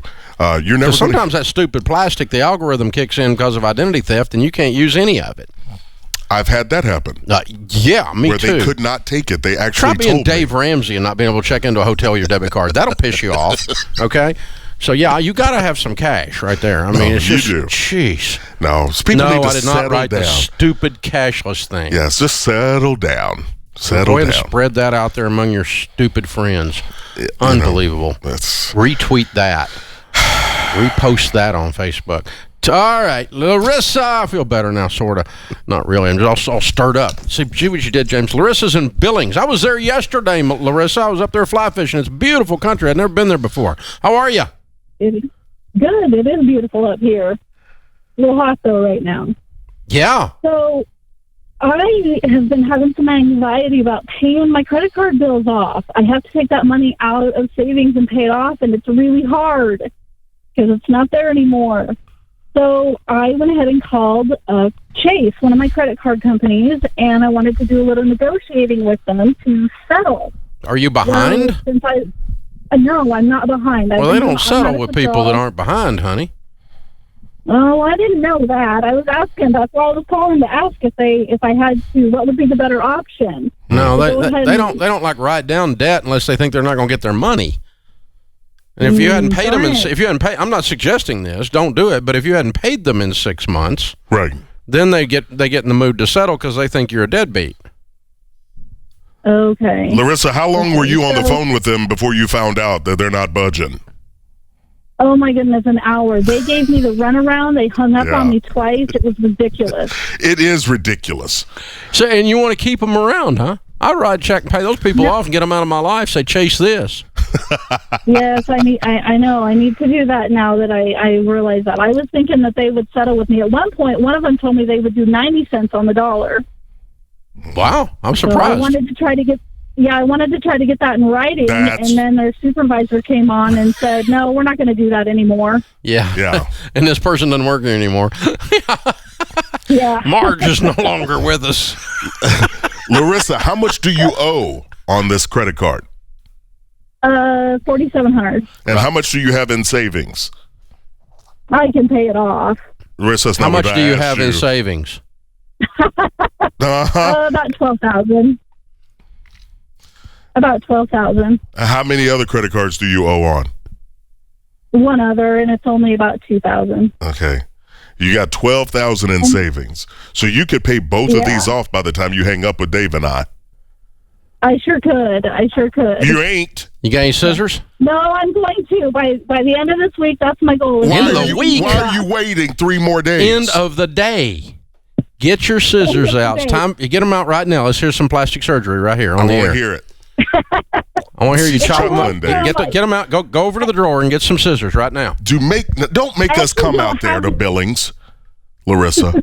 I actually don't have the credit cards anymore. Where are they? I've been paying on them to get them down. Where are they? They've been cut up.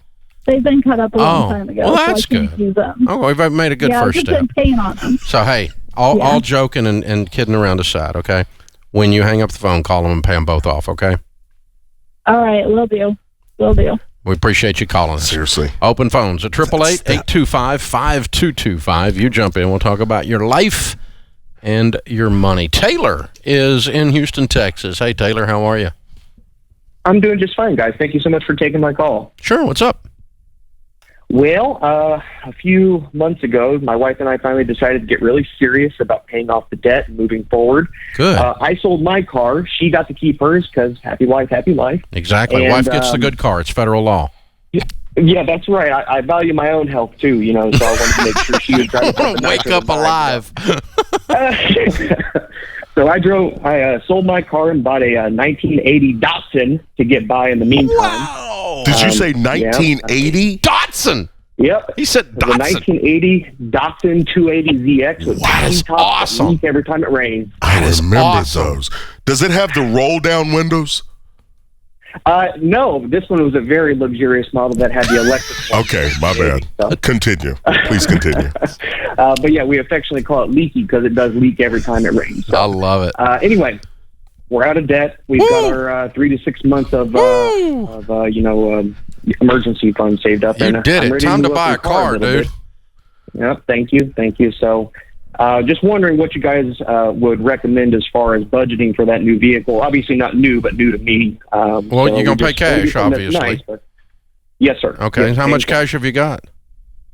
Well, aside from the emergency fund, I've got another $35,000 to maybe almost $40,000 by the end of the month. Okay. So you've been saving good. All right. So what's your household income? We make about, this year we'll probably do close to $210,000 this year. Okay. Well, I don't have a limit then, up to 35. Our guidelines are pay cash, and your total of all your vehicles should be no more than half your annual income. You're not going to violate that by buying up to 35, and I suspect you're not jumping from leaky to 35. So No. I think you're going to get wherever you want to go within that 35, brother. Yeah. No, goodness gracious. Way Great to job go. saving up. Touchdown. Bye, Datsun. See you, Leaky. It's about to leave. You ought to sacrifice it, Dave. Maybe get some firearms C4. and shoot Leaky. Send it to us here in Tennessee. We'll handle that bad boy. We'll set it free. This is the Dave Ramsey Show.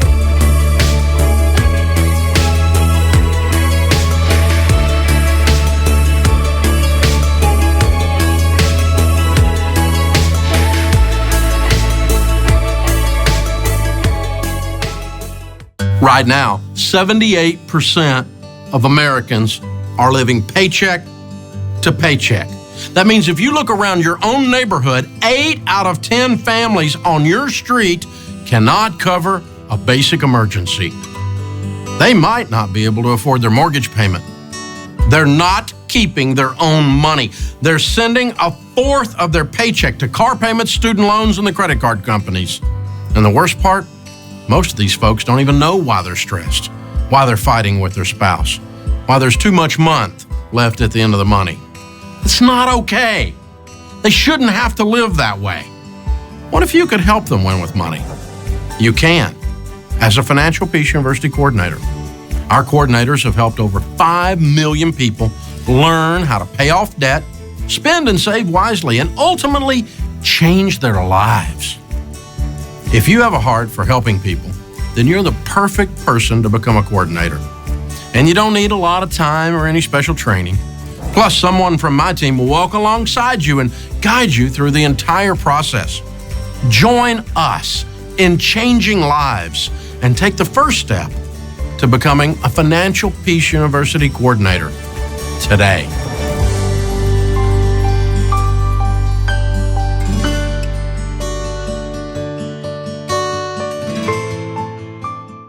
Everyone, I've got a question for you. Do you know your net worth? You see, there's a lot of confusion out there about net worth.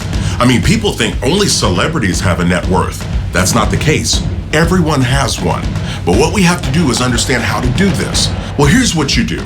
Net worth is defined by taking what you own minus what you owe. And that gives you your net worth. You see, understanding this is crucial to you beginning your journey to becoming an everyday millionaire. We've got to know the start point, but we also have to have a game plan. That's why we developed the Net Worth Calculator. It's 6 easy questions tailored to help you to understand where you are and to know your net worth. You can do this, and I'm here to help. All you have to do is enter your email address to get started. One of the things that makes the Dave Ramsey Show unique from other shows is that we genuinely care about our listeners. That's why we are very intentional about choosing our advertisers. Blinds.com offers high-quality window treatments at unbelievable prices. And then their customer service is truly unbeatable. They make it simple to shop for blinds, shades, and interior shutters from home with easy online ordering and free shipping right to your door. And Blinds.com will help you every step of the way, just like they've helped thousands of my listeners with free design help by phone and online. Plus, they guarantee the perfect fit. Go today and take advantage of this week's special offer.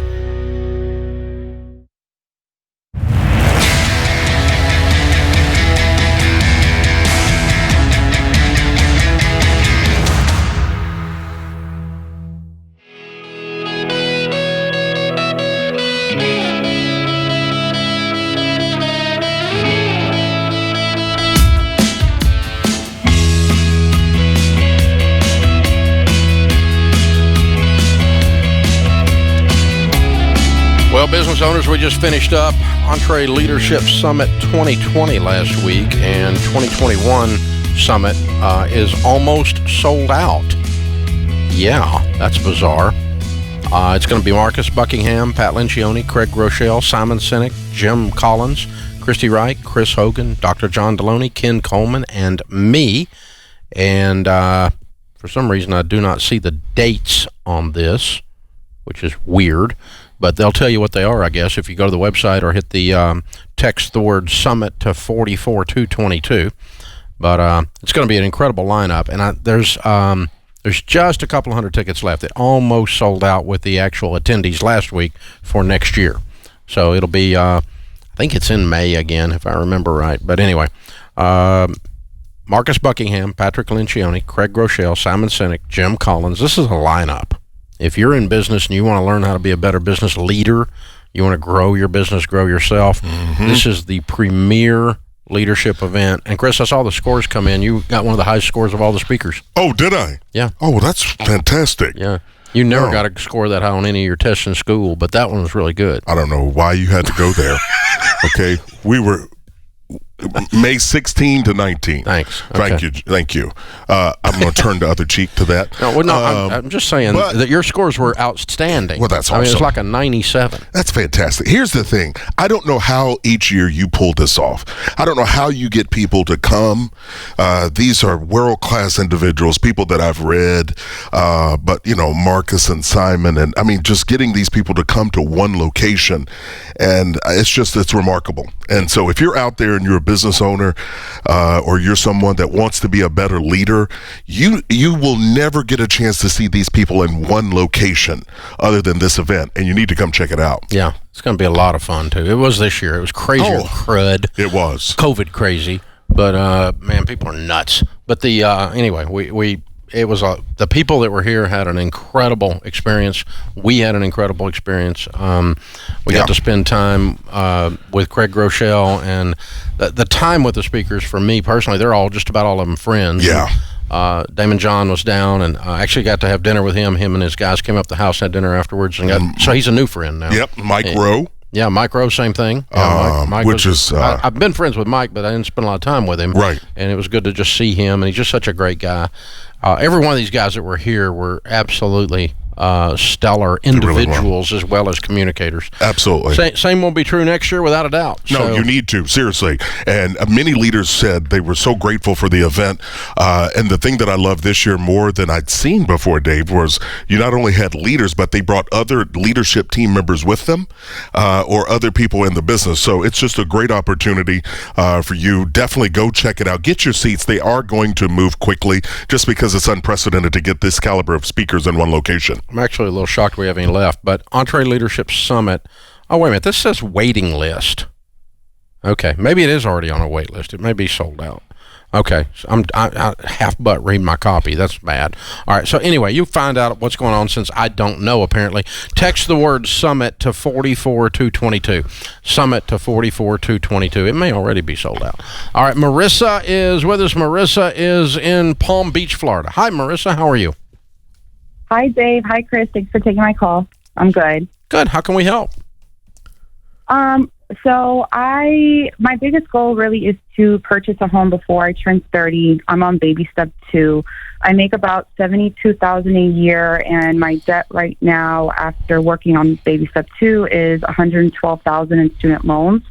I have a TSP with the government matched at a 5% for a total of 10% match. I previously spoke with a previous employer I had about rolling over my old 401k. So I kind of want your opinion on how I should move forward. I will be getting married by the end of the year and kind of just want to know what to do with those 401k funds, or just finish paying my debt before I purchase a home. Ah, wow. So you're on the cusp of doing a lot of stuff. You're looking and life's ahead of you, and you're trying to make decisions and lay out a game plan. And Marissa, I'll tell you this. I want you to make 2-year decisions, young lady. And that is, look out ahead, make some decisions that you're going to look back on in 2 years from now. You're going to be grateful you made them. Mm-hmm. And that first and foremost will be cleaning up this debt. And I know you have this desire to own a home, and I have no doubt that you will. But when you do it ahead of schedule, it can end up more of a curse than a blessing. So slow down. Get intentional. Let's crack out this student loan debt. Be intentional even with the wedding you all have coming up. Pay cash for that thing, and then gain alignment together as you all are working to continue paying off debt. Renting somewhere for a year or two is not a sin. I've looked at. How old are you? I'm 28. Okay, and when are you getting married? By the end of the year. I'm in Florida now. And what's his financial condition? So we met in grad school. We're both social workers for the government. He makes a little bit less than I do, maybe about $60,000. And he did purchase a home where his mom lives in Louisiana with a conventional loan. And he got hurt in an accident and got a settlement from that. So he's pretty okay financially. Is he? So he's debt free, other than his mom's home. And I think maybe like $30,000 in student loans. Okay, so let's say we're combined. That makes you having $110,000, $120,000 a year income, and you've got. You said you had $110 in student loans, and he has $30. Did I hear that right? Correct. Okay. Does he have a pile of money from that settlement still laying around? I believe he does. He did set, I think maybe about $25,000 aside in one bank account. I mean, I think he has other funds from different investments. Unless I start hearing something else in the math, which I haven't heard yet, that there's missing. Maybe there's information I don't have. I don't think you're going to own a home when you're 30. Okay. And that's why I wanted to call. Yeah. Because you've got $140,000 to clean up with $110,000 income, married, and $25,000 in the bank account that you can throw at it. So you just can't quite get there in 6 months or a year, and that's really about all you got left after you get married, right? Correct. So you're going to make it but it's going to be 32 or 31.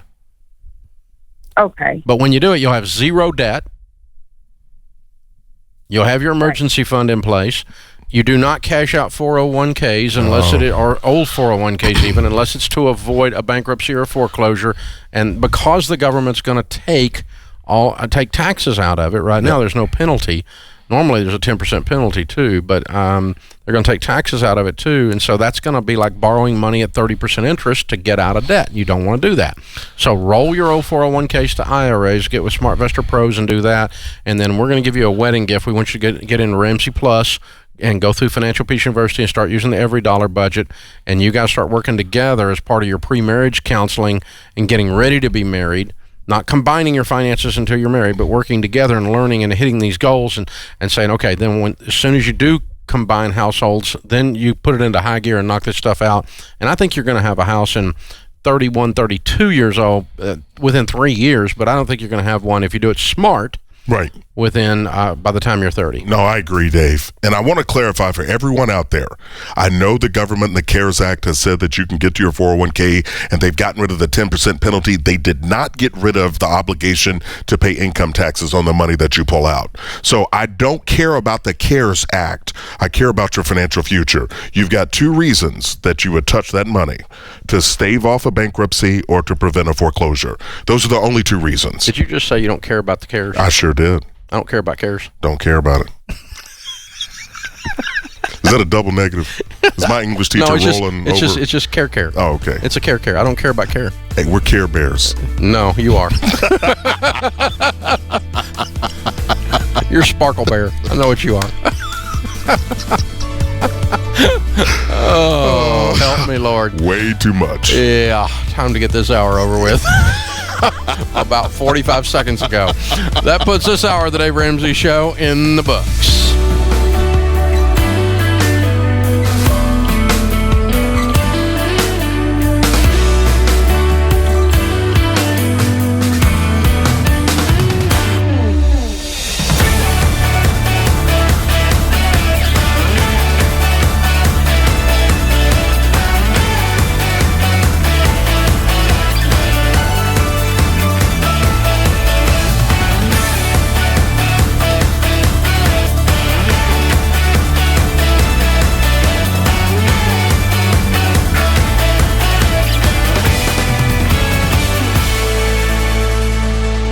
Let's talk about preventing the unexpected from sabotaging your budget or emergency fund.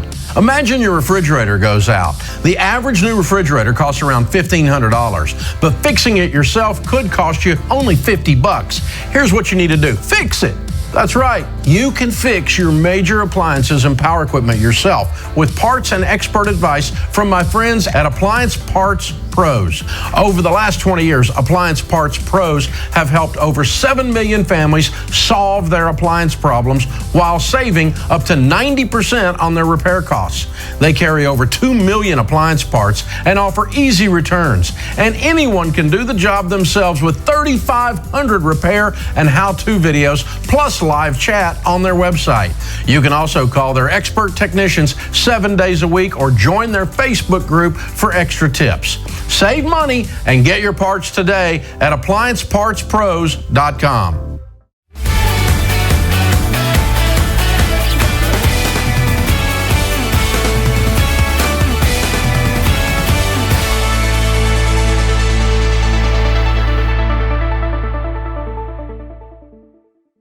My whole philosophy was credit cards.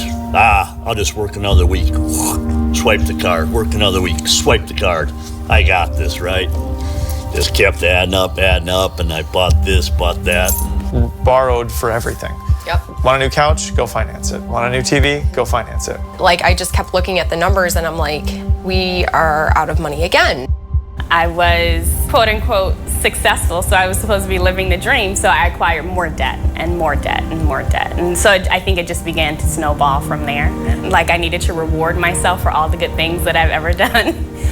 We were in our old house and my husband came home from work and he needed gas for his truck. There was nothing in our bank account and our credit cards were maxed out. I just had this moment where I'm leaning against this $25,000 truck and my $20,000 car is sitting in the driveway of our $150,000 house, and amongst all that is our 8-month-old baby sleeping in a $400 crib, and I didn't even have $20 to my own name.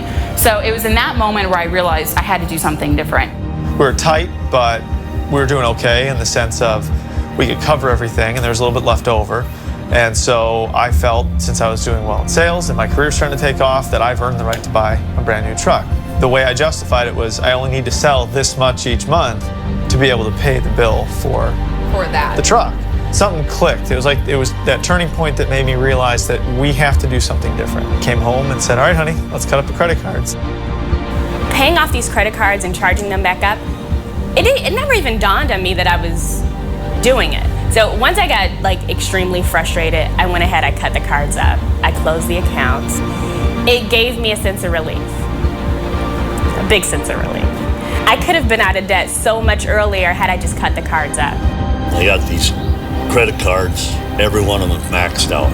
I cut every one up, I canceled them, I did all that stuff. And you could feel the weight off my shoulders. It's just incredible.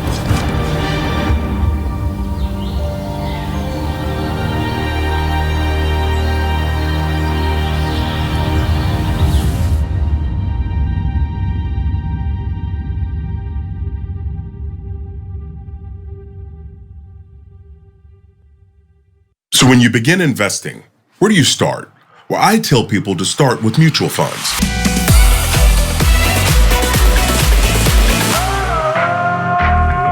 Now, mutual funds allow you to invest in all different types of companies all at once. If you have a tax-advantaged retirement savings account, like a workplace 401k or a Roth IRA, this is the easiest place to get started investing in mutual funds. The most important factor to remember when dealing with mutual funds is to invest over long periods of time. You don't want to get in and get out. You want to let your money sit and let it grow.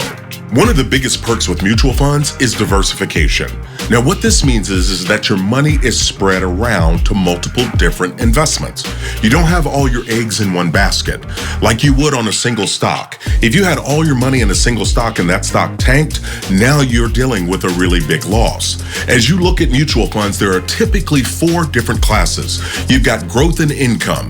These are the big, boring companies that you hear about. Then you have growth. These are medium to large companies. Then you have aggressive growth. This is what I call the wild child. They fluctuate a lot. And then you have international, which is investing in companies that are outside of the United States. All 4 of these mutual fund classes allow you to diversify and allow you to understand what your money is doing based on your risk tolerance. But you're wondering, Hogan, what percentage do I put in each? Well, listen, if we're going to diversify, make it 25% in each one. So you would have 25% in growth and income, 25% in growth, 25% in aggressive growth, and 25% in international. If you do that, you will be diversified.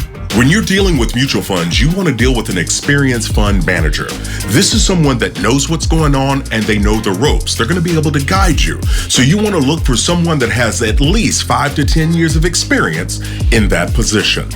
Now, it's really important for you to choose funds that have strong returns. You want to look at the track record. Like, take a look. How has it been performing over the last 10 years? Now, I'm not saying that you need to find one with a specific rate of return, but we do want to understand what's going on. How does it perform? You want to look and understand where's it been and where's it going. This is a good indicator for you for what you can expect moving forward. You've probably heard the word turnover. This is how often investments inside the fund are bought and sold. Now, what this boils down to is that you want to find a fund that has a 50% turnover ratio or less. What this means is that the fund managers have confidence in how this fund is performing. So again, remember, we're investing not for the short term, but for the long haul. You want to stay steady and stay focused and have confidence in your plan. So hopefully you know more about mutual funds than you did when you came. But I want to share this information. I want people enlightened and understanding what it is they're doing for themselves and their dreams. Let's help people learn more so we can do more. The total debt is around $640,000. I'm wanting to come clean about a credit card that he doesn't know about. I'm going to probably pay student loans for the rest of my life. I just don't even know where to begin. And I don't know what to do, and I'm scared. Welcome to the Dave Ramsey Show. You are not a victim. You are the hero in your story. You can be intentional about your character. You can have money and a career. Everything just started making sense. I was like, I'm going to do this. Let's hear a debt-free scream.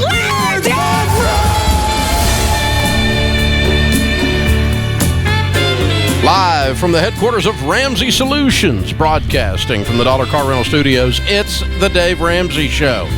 Where debt is dumb, cash is king, and the paid-off home mortgage has taken the place of the BMW as the status symbol of choice. I'm Dave Ramsey, your host. Chris Hogan, Ramsey Personality, is my co-host today on the air. The open phones are for you.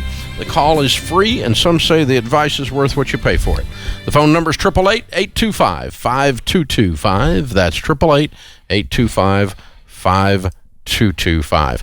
Kayla is with us. Kayla is in Washington. Hi, Kayla. How are you?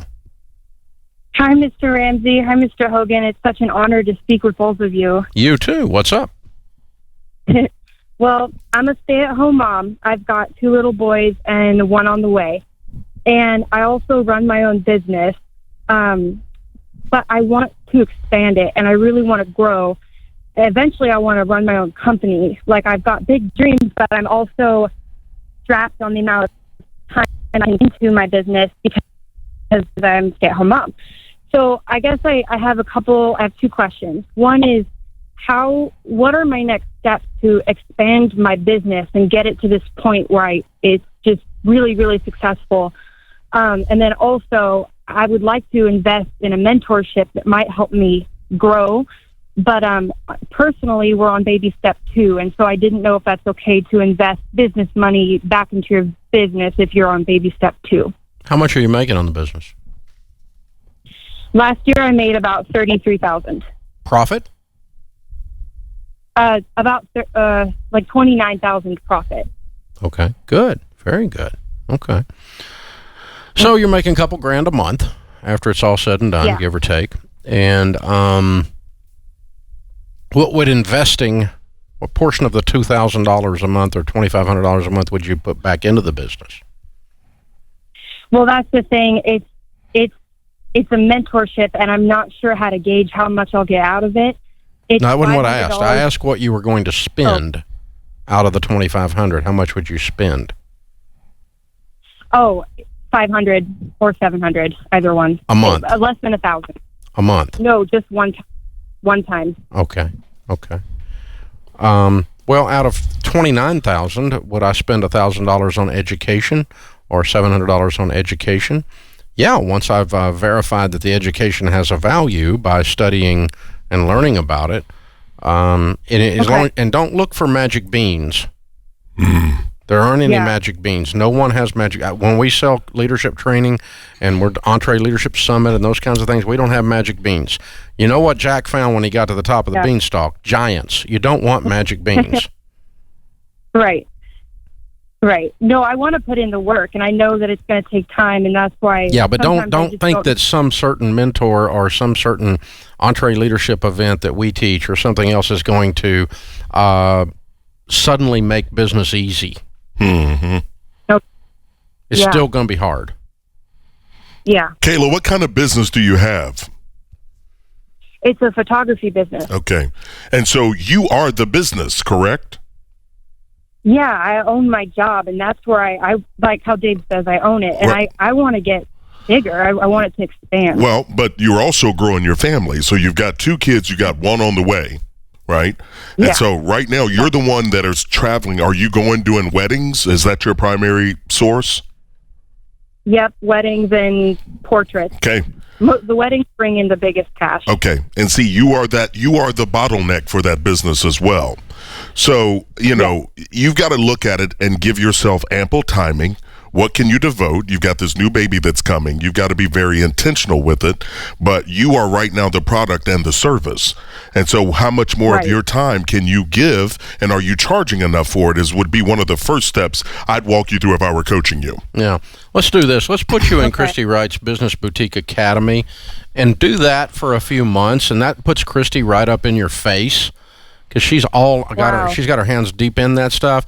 And do that before you pay for this mentoring, and I'll just pay for that for you. We'll give it to you. And see if you can get things moving with that. Because I think your bottleneck right now is that you've got a lot of different things on your plate. Mm-hmm. And probably your biggest holdup is not some magic pill for your business. It's that you just have a limited amount of time because you're raising babies. That's right. And that's okay. There's nothing wrong with that. And you got your priorities straight if you're putting them first. Mm-hmm. But maybe there's some efficiencies you can gain, and let's see if you can do that for free before you spend on the mentoring. And I'll put you in her Business Boutique Academy, which probably costs how much is about what you're going to spend on that anyway if I didn't give it to you. So, and it's not even open right now. You can't get in it, but I know the guy that owns it, so I can get you in. So hold on, I'll have Kelly pick up, and we'll get you signed up for that. Kayla's in. That's it. Kayla's in. We just spoke it. That's it. We said it. I said it on the air, and that makes it happen. Somebody fix it. It's kind of like those magic beans. It is like somebody make it happen. Noah's in Raleigh. Hey, Noah, what's up? Hey, guys. How's it going? Great. How can we help? Hey, so I was just curious what my conversation with my financial advisor should sound like, so I don't come off like, hey, I listened to this guy on a podcast, and he told me to tell you this. Basically, I have a little over $8,000 in a Roth account, and a little more than that in a non-retirement account that my dad had helped me set up with a friend of his from high school who's a financial advisor. And at the time, I didn't know what was going on, and so I was just curious. I was thinking about taking out that's about $8,600 and start paying off my student loans. And so I was wondering how I should approach that conversation, what exactly I should say, and what I should, what questions I should be prepared to answer. Right. Noah, how old are you? I'm 23. 23 years old. My goodness, this is fantastic. But here's what I would do. As you talk to this financial advisor, you want to talk with them just like you were having a conversation with anyone else. Talk with them, not at them. And what that means is you're putting them through the paces. They need to prove to you that you want to hire them on your team. And so I would ask them questions. I would talk with them about your goals and your dreams. They should totally be asking you about that. But you want to find out, hey, what's their level of customer service?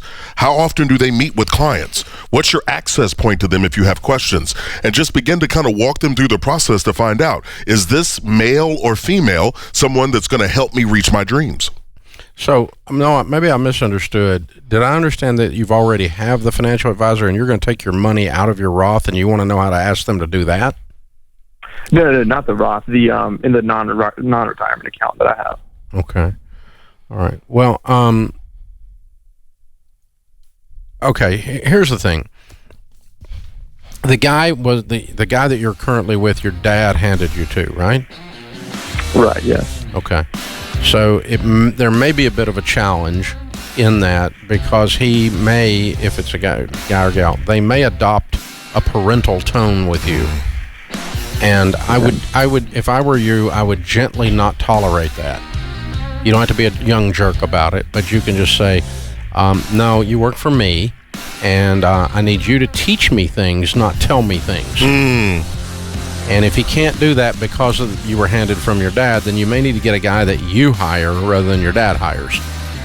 That can have the heart of a teacher and walk with you through that. That's good. So you're looking for someone, and they'll adopt a parental tone with a 50-year-old too. That's just what they do in that business. So stay away from that.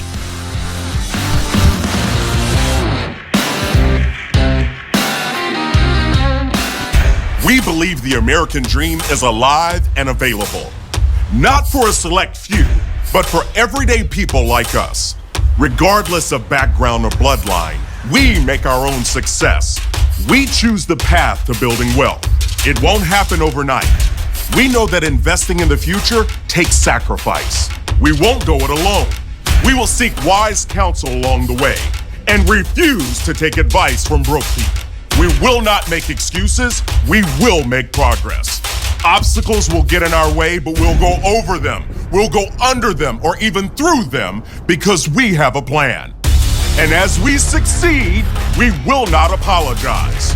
We are blessed to be a blessing, to give outrageously, change our families, impact our communities, and leave a legacy. We are focused and not finished.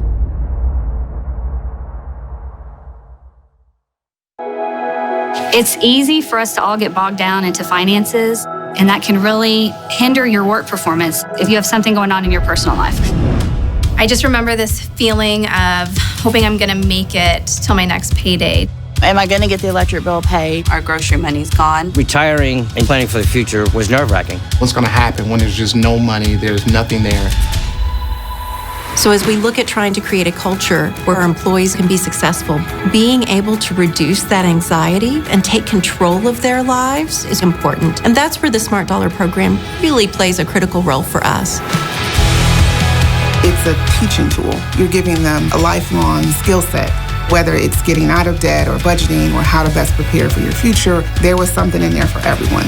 I was really surprised by how quickly I was able to start tackling my goals. It makes work easier because I know I'm working towards something. I've paid off over $20,000 in debt this year. I paid off all of my student loans. Expect to be out of debt by this year. We don't have arguments the way we did before. Smart Dollar brought me and my wife together. Now we can retire with dignity. The stress of carrying that financial burden is gone. We have truly changed our family tree. Teaching someone how to be financially responsible shapes your entire life.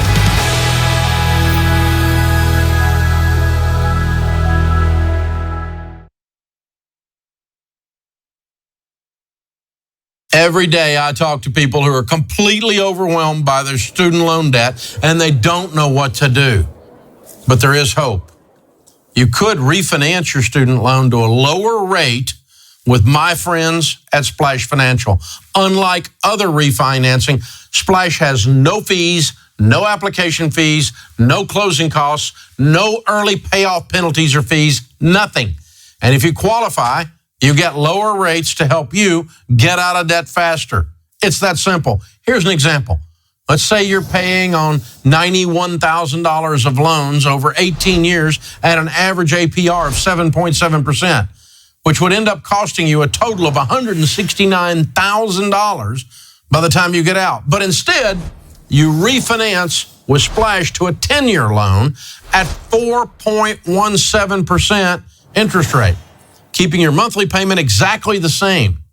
And that means you cut 8 years off your loan, and that'll save you over $50,000. Sounds like a no-brainer to me. Stop wasting time. Go to splashfinancial.com/Ramsey. Check your rate in minutes and see if you qualify. You have nothing to lose.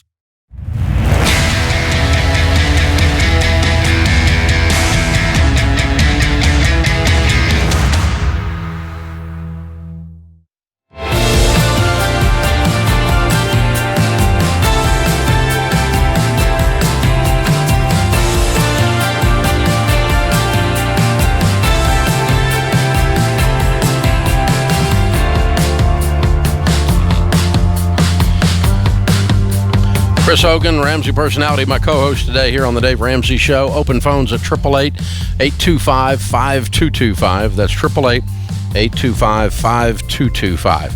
Well, there's been some tough times, obviously. The number 2020 is going to come to mean sucks simultaneously. It's just, man, it's amazing out there. A lot of people hurting. You could be hurting. You could be jobless right now. You could be broke. You may be struggling to put food on the table. You may be having the best year of your life. I've talked to a few people in business that are booming in the middle of all this mess. John Maxwell says, change is inevitable, growth is optional. And if you've said to yourself, I am here, but I will never be in this mess again. Next time something comes at me, I'm going to be ready. I'm going to have my emergency fund. I'm going to be out of debt. Never again. If you've had that moment and you want to take the next step to get to where you can sleep easy and join the portion of America that's not freaking out right now, and there is a bunch of us, oddly enough, we can show you how. We've launched something new, and it's huge. Something that will change the trajectory of your life. It's called Ramsey Plus. This is the all-access membership that gives you our best money products. You learn with all 9 lessons of Financial Peace University and several other curriculum that are in there. You budget with the world's best budgeting app, the premium features of every dollar. It syncs up with everything. It syncs with your spouse, with your bank, everything. And then you track your progress with the new Baby Steps app.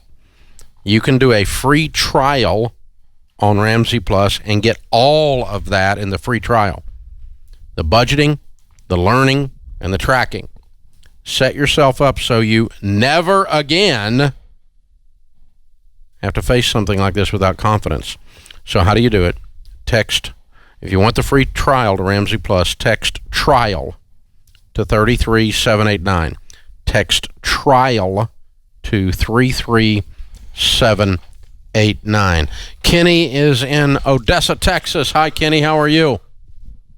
Good. Thanks for taking my call today, Dave and Chris. My question for you today, my girlfriend and I bought a house 2 years ago. We paid cash for it. She paid 3/4 of it. I paid 1/4 of it. And we've drawn up paperwork. If we die, if we split up, how the money is divided to our grown children. And she's recommended that she buy me out my part of it. That way I can put it in an investment account, get it growing on top of my other 401k and investments. But I'm worried, because then my name wouldn't be on the house. I wouldn't be an owner. I would be a tenant. So I was wanting to get your input on that.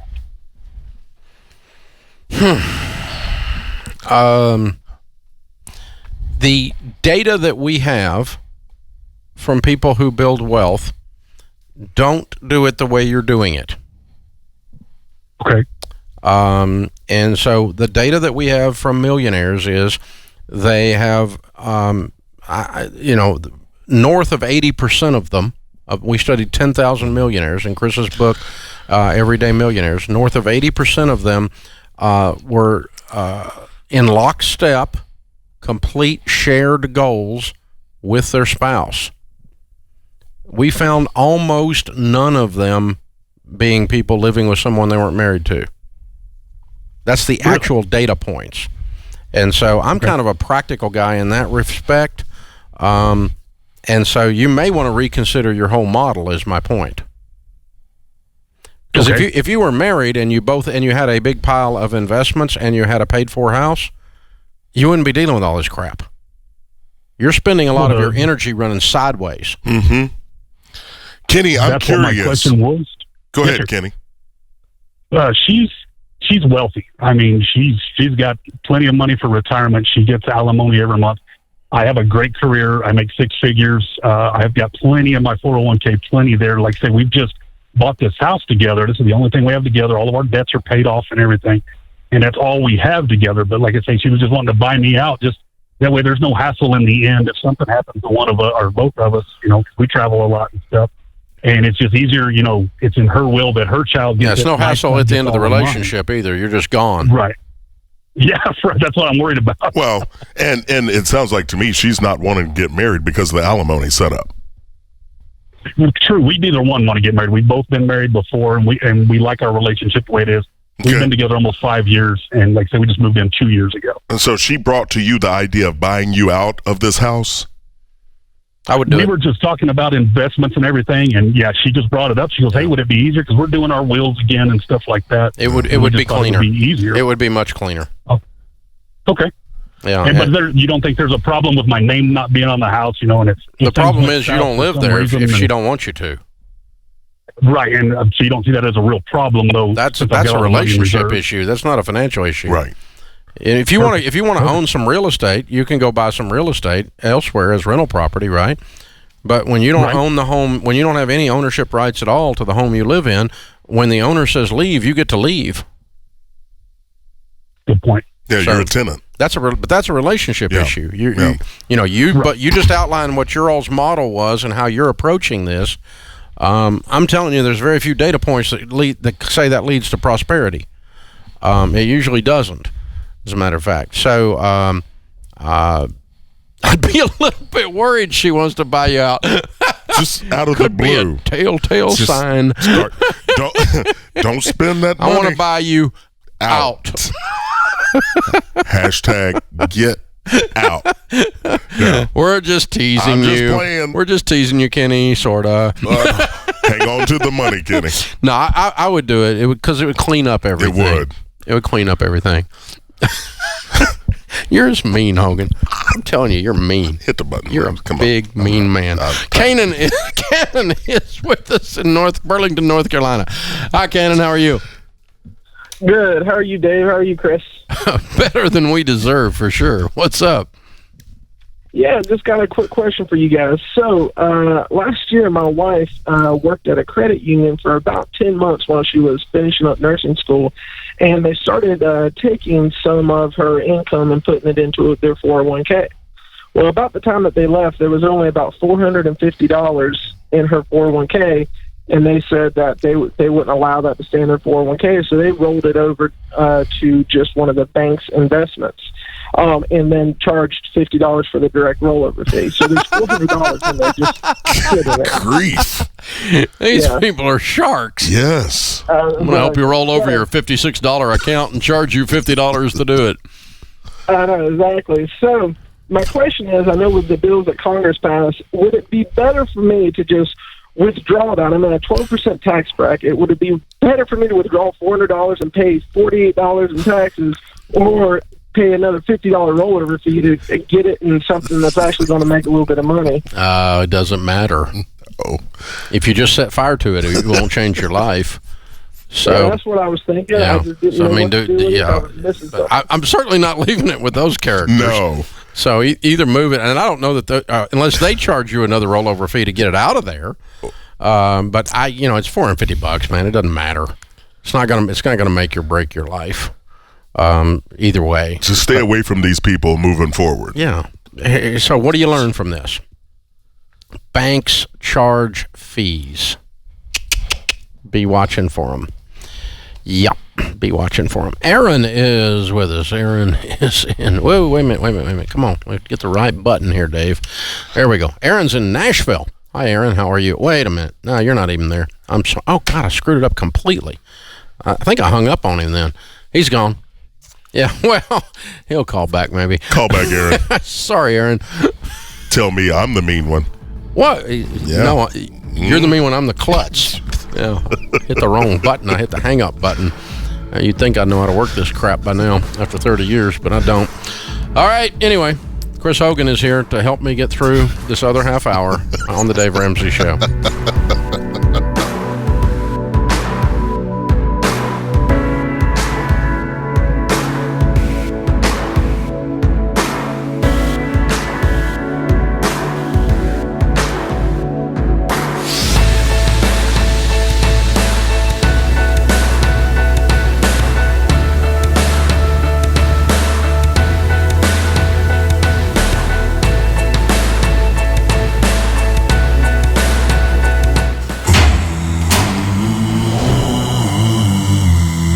Everywhere we turn, we hear negative financial news. That everyday people can't succeed. That the American dream is dead. But is this really true? We went on a hunt to see what a millionaire really looks like. Well, welcome everyone. I'm going to ask you a series of questions. And if you can answer yes to any of the questions, come across the line. We hear that wealth is gained through family money or just pure luck. How many of you inherited a large sum of money? People believe that only those with an advantage in life can truly be successful. If you've had an individual income of $250,000 or more, please come forward. Maybe you think that if you could just get that raise or that promotion, it would all work out. But what if that big break never comes? Can people with everyday jobs, like teachers and firefighters, build real wealth? What about the self-employed? Or the single parents that are doing the best they can to provide for their kids? Or those who grew up in lower to middle income households? Do they have the same chance at success? Or can ordinary people build extraordinary wealth? I've got one final question for you. How many of you are millionaires?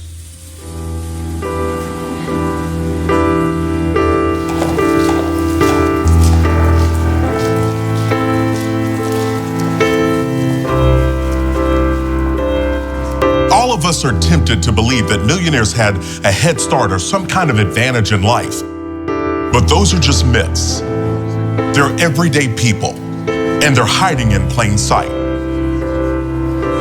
And I want you to understand that anyone can become a millionaire, no matter what you come from. And we want to show you how. We've conducted the largest study of millionaires ever. And I wrote a book about how they achieved it, and the results will shock you. What were their habits, their behaviors? What did they do that most people don't? These insights will inspire and challenge you. It doesn't matter where you come from. You too can become an everyday millionaire. This is your invitation.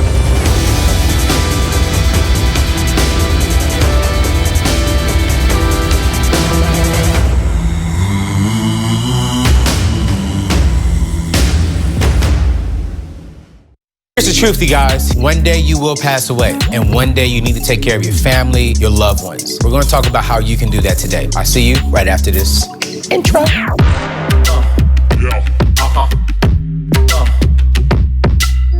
So let me be real with you. I'm 35 years old. Am I excited to talk about the day that I will leave this earth? No, I'm not excited about it. But the truth of the fact is, it is coming. But here's one thing I do believe in, that we have to properly and proudly plan to protect our family, to protect our loved ones. I really want you to look into life insurance. Life insurance is important. The majority of millennials do not have life insurance. Why? I'm young, I have time, I don't need it. Yes, you do need it. I'm young, but I have it. I want to make sure that my family can bury me properly, and that my mom and my dad and my siblings and my loved ones, they can actually mourn a little bit, be like, all right, it's peaceful. Here's what I recommend when it comes to life insurance. I want you to get term life. That's going to be 10 to 12 times your income. So for an example, if you're making $1,000 a year, that means you're going to get anywhere from $10,000 to $12,000 for a life insurance policy. If you're making $100,000 a year, this means you should have anywhere from $1 million to $1.2 million in a life insurance policy. If you are young and single, leave that to your parents, then to your siblings. If you are married, you leave that to your spouse. If you're married with children, you leave the majority of it to your spouse, then a little bit to your children. And then if you want to go down to your family, as far as a mom and parents, you can. Let me just be real with you. Is this a popular subject to talk about? It's not. But you know what? The decision that I made today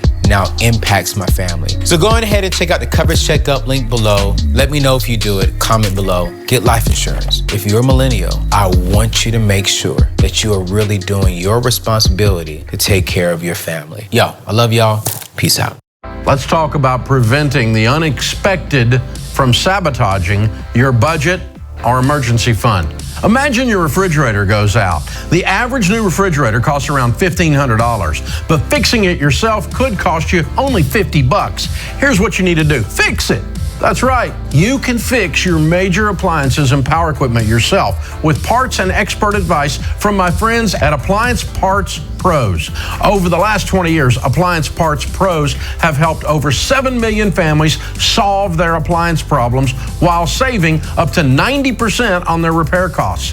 They carry over 2 million appliance parts and offer easy returns. And anyone can do the job themselves with 3,500 repair and how-to videos, plus live chat on their website. You can also call their expert technicians 7 days a week or join their Facebook group for extra tips. Save money and get your parts today at AppliancePartsPros.com.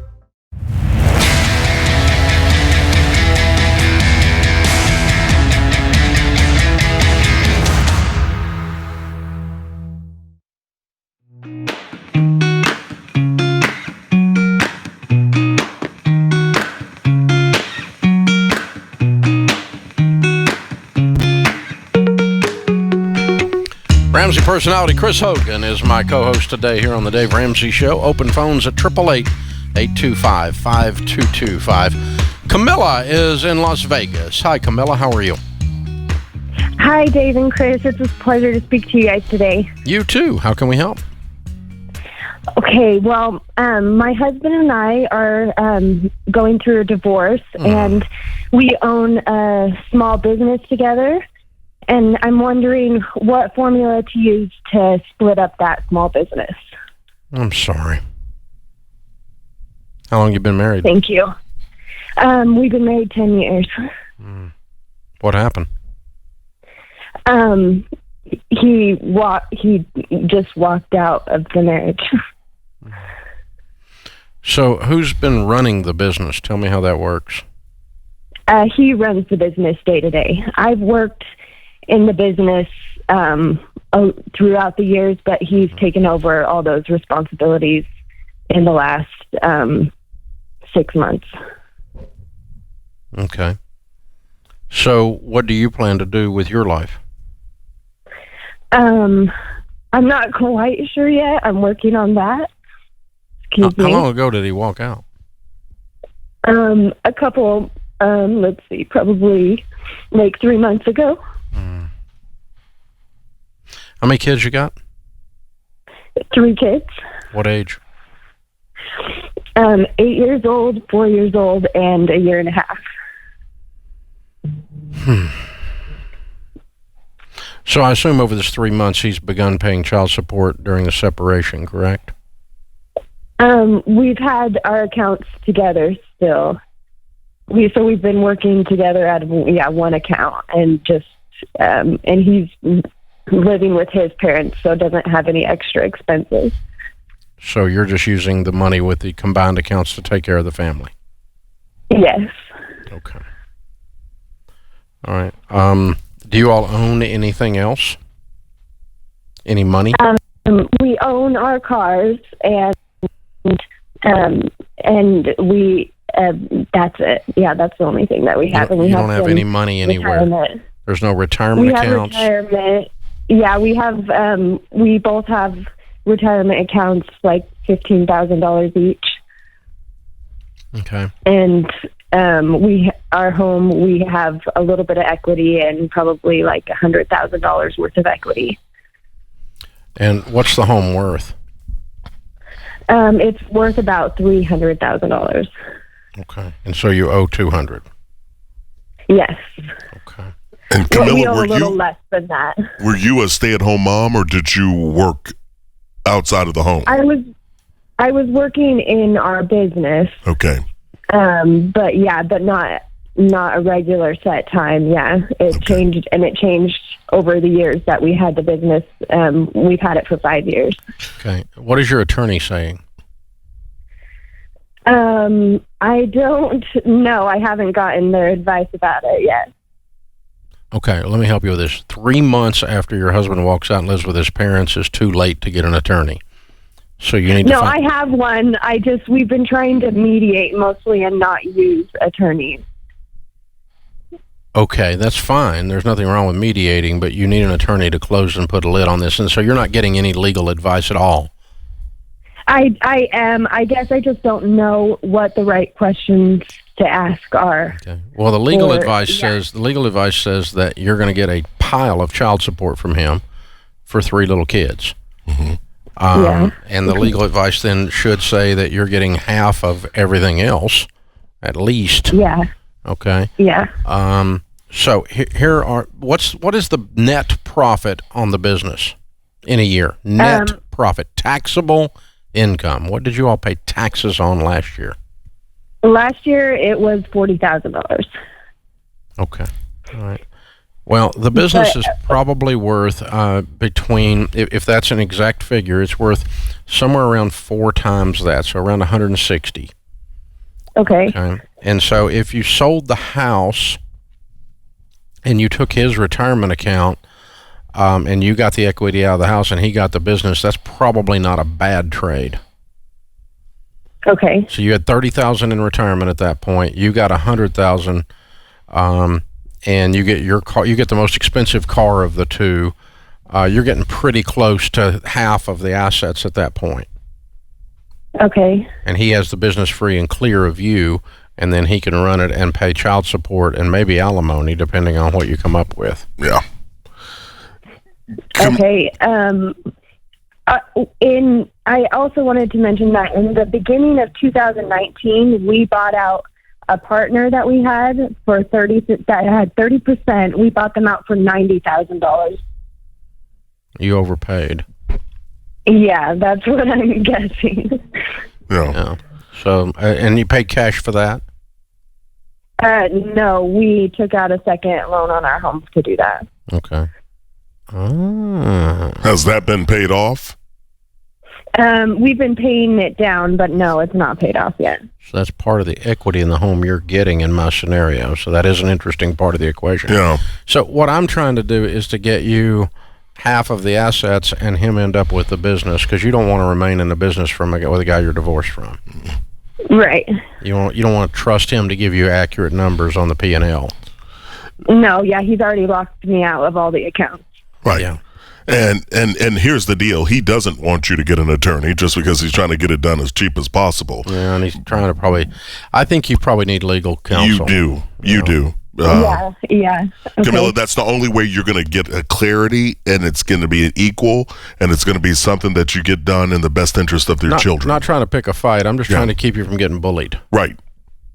Yeah. It's time to make the phone call, young lady. Yeah, I agree. Okay. It is. And you walk them through what you've been through, and they'll hear in your voice. I hear it, the fear and the nerves, but you're going to be okay. And here's the last part of the equation, and this is going to add to your pain, not take away from it on the short term, but on the long term, it's going to help you.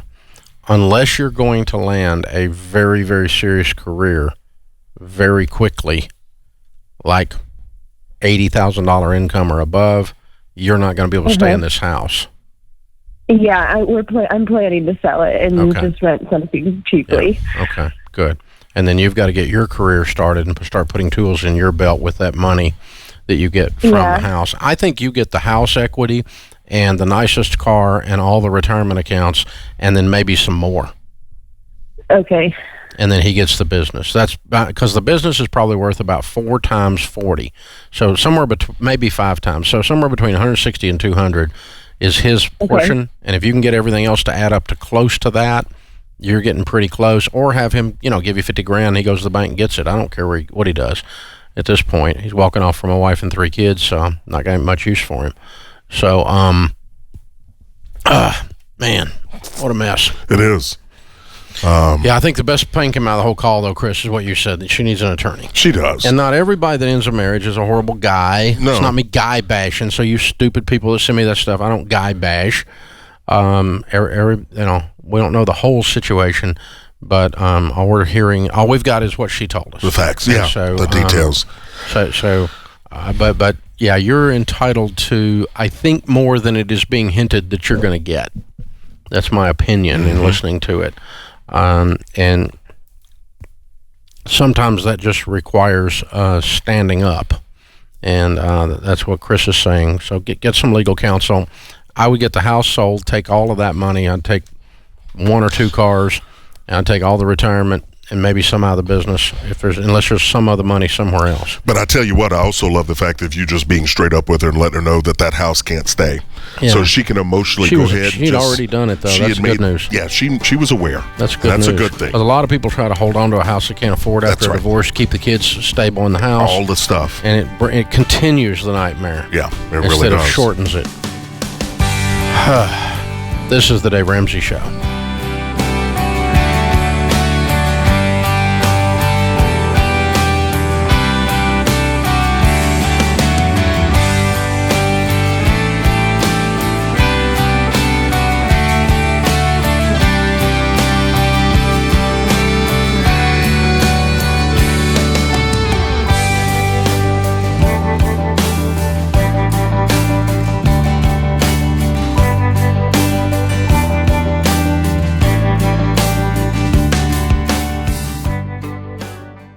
But first, let's talk about one of the biggest ways to put money back in your pocket.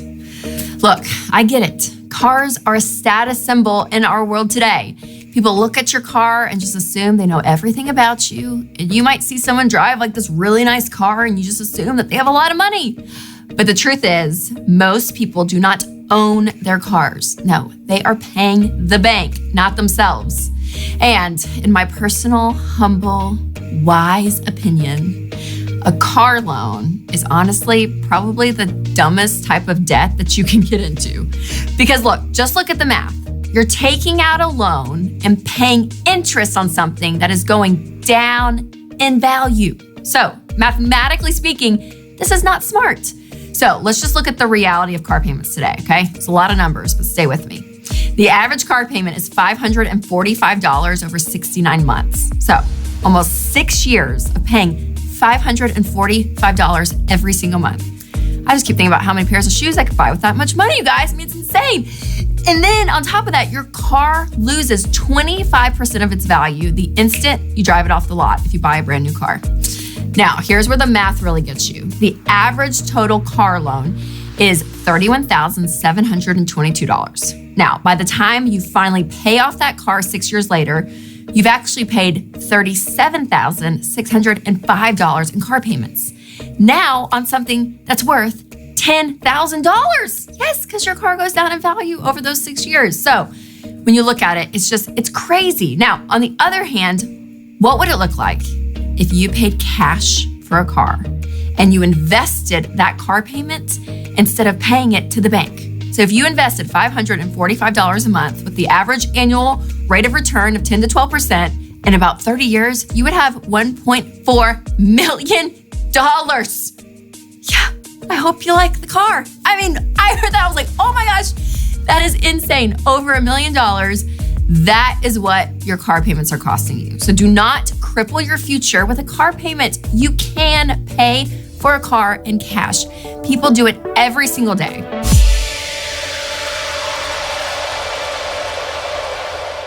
People call my show all the time complaining about how awful their timeshares are. And yet you guys have been really having good success getting people out of their timeshares. We have. We kind of helped create this industry. Now there's a lot of exit companies out there. They come and they go.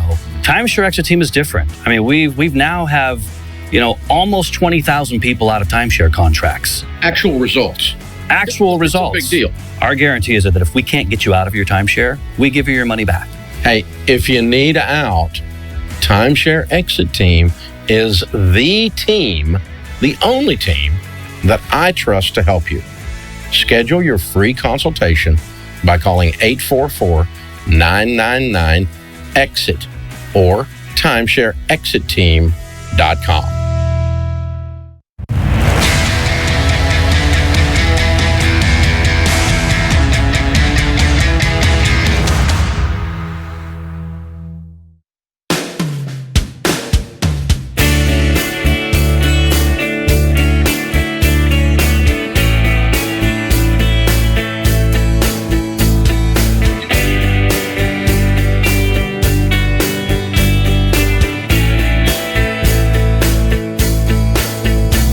Scripture of the day, Romans 15:5. May the God who gives endurance and encouragement give you the same attitude of mind toward each other that Christ Jesus had.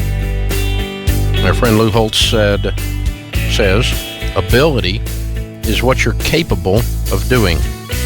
Motivation determines what you do. Attitude determines how well you do it. That guy is a dynamo. Yes, he is, Dave. He came and spoke last week at our Entree Leadership Summit. He's 83 years old.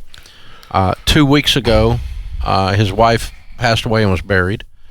And he came from Orlando up here to do the event up to Nashville. An absolute gentleman. Yes, he is. An absolute dynamo and a world-class communicator. Mm-hmm. The energy that came off that stage, man, I want to be him when I grow up. Yeah, I do too. You could just see and feel just the passion, and this man is absolutely the epitome of attitude and character and just caring about what it is that he does, and growing all of these young men these many years in the sport of football. He's a good man. He's a very good man. It was really fun. He's a world-class communicator, but in the midst of all kinds of peril. Yeah. I mean, and troubles. He still stands up there and just calm. Home run. Yeah. Yeah. It's absolutely amazing. All right. Ethel is with us in Long Island. Hi, Ethel. How are you? Okay, Dave. Just want to let you know that I did call you 8 years ago, and I paid off my mortgage. So way to go! I did, because I had a little bit of an inheritance, and I paid it. But I'm still in my house. I'm divorced, and I have $700,000 in retirement funds. And I'm doing a lot of reading lately, and it doesn't seem like that's enough. And also, I looked at the rule, if you take the age 100 and you subtract your age, which mine is 70, and you shouldn't have more than 30%, I guess, of stocks in your portfolio. Bull crap. And mine that's not a rule. That's an idiot. Okay. All right. Well, I was an idiot for a long time. During the boom years, the last 3 years, I had all my retirement funds in CDs, and I changed it to Vanguard in February, and I had it there for a couple of weeks, and then the COVID thing happened, and I lost a tremendous amount, but I have it all back now. Good. It's back. So you didn't cash it out. You wrote it out. I did. Smart. Good job, Ethel. Good job. Well done. Yes. Well, I didn't sleep for a couple of weeks, but I did write it out. But now I'm wondering, I have pre-election jitters.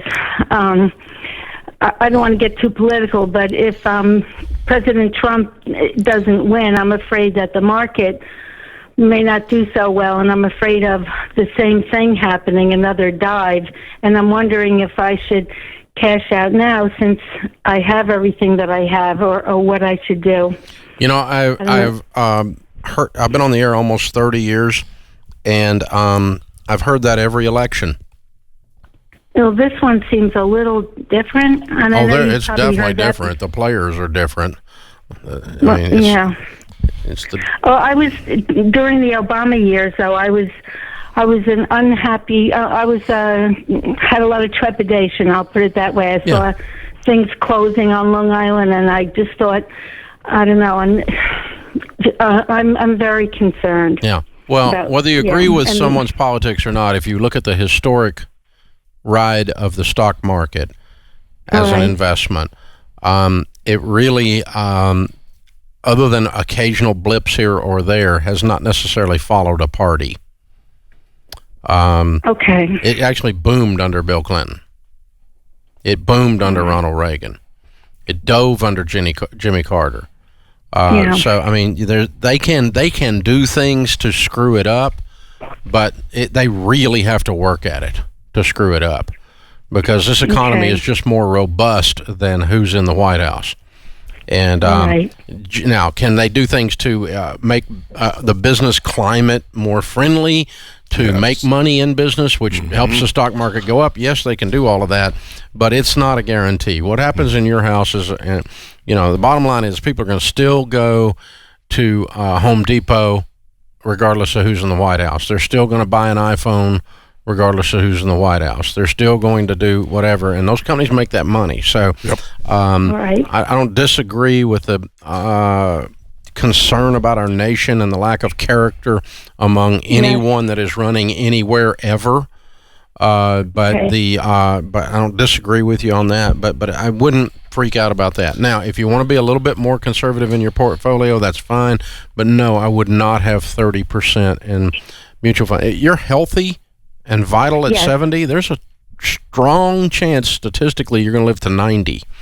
And my father he died and he was 92. There we go. So. All right. So the thing is, you got 20 some odd years, 30 years that you're going to ride the market. And so this idea, and even after that, your heirs will. And so it's I think you're fine. And when I am your age, I will be 100% invested in the market.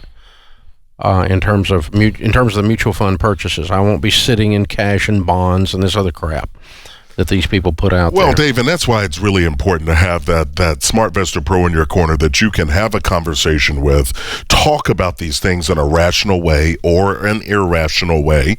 Either way, you get an opportunity to get some wisdom injected into whatever your politics might be. You know, it's a good point, because you got $700,000 like she's got. You're sitting down with your SmartVestor Pro, and they can walk you through the trend line of exactly what I'm talking about. Where you say, okay, you remember when you thought Bill Clinton was going to bring it into the universe? You remember when you thought Ronald Reagan was going to bring in whichever your politics? You can, and you can look at it, and the trend lines just don't follow your fears. No, it really doesn't. And your investing will follow your intention, and so you want to have a plan. But it's good to have the conversation and to be able to see it. But you know, for goodness sakes, do not eject out of the market. It's unnecessary and it's costly financially, to be honest. Well, the news, cable news, you just cannot use that as your investment advisor. Your investment advisor needs to be someone to show you actual historic data, and then you say, okay, yeah, I think this is crazier than it was back then. Okay, so add a crazy factor to it, but it's still not going to say the world's going to come to an end. That's right. The market's going to dive. You know, open phones. I can't even think about what to say. It's just, yeah, it's horrible what could happen in society. Yes. But the truth has been, over the 30 years I've done this, and even when you look back further than that in the trend lines, the truth has been that what happens in your house is 90-something% of the equation, not what happens in the White House. That's right. And so quit trying to elect someone to fix your life, or being afraid that someone's going to destroy your life that's going to be affected. They just don't have the power unless you give it to them. That's right. That's exactly right. We live in a democratic society with checks and balances, and ultimately you need a budgeting plan in your home, you need an emergency savings plan in your home, you need a plan for your future, and you need a spending plan. And those things are very realistic, and those are things that we can control. Yeah, but I'm not going to stop buying real estate. No. I'm not going to stop buying good growth stock mutual funds over a long period of time in my 401k. I'll turn 60 here shortly, and so I'm going to continue to do that. I'm not going to stop doing the things that got me here. That's right. Because of who goes into the White House. That's right. I agree. It may or may not do better, or may or may not do worse, but it's not going to substantially change. Sidelining yourself and going into CDs costs you a lot more than those guys being elected could cost you. Yes. That's what it comes down to. So, interesting stuff. Chris Hogan, thanks for hanging out. Good job today. Thank you, my friend. Thank you. It's always a pleasure. Great job co-hosting today here on the Dave Ramsey Show. That puts this hour of the Dave Ramsey Show in the books. Our thanks to James Childs, our producer, Kayla Daniel, our associate producer and phone screener. I'm your host, Dave Ramsey. We'll be back with you before you know it. In the meantime, remember, there's ultimately only one way to financial peace, and that's to walk daily with the Prince of Peace, Christ Jesus.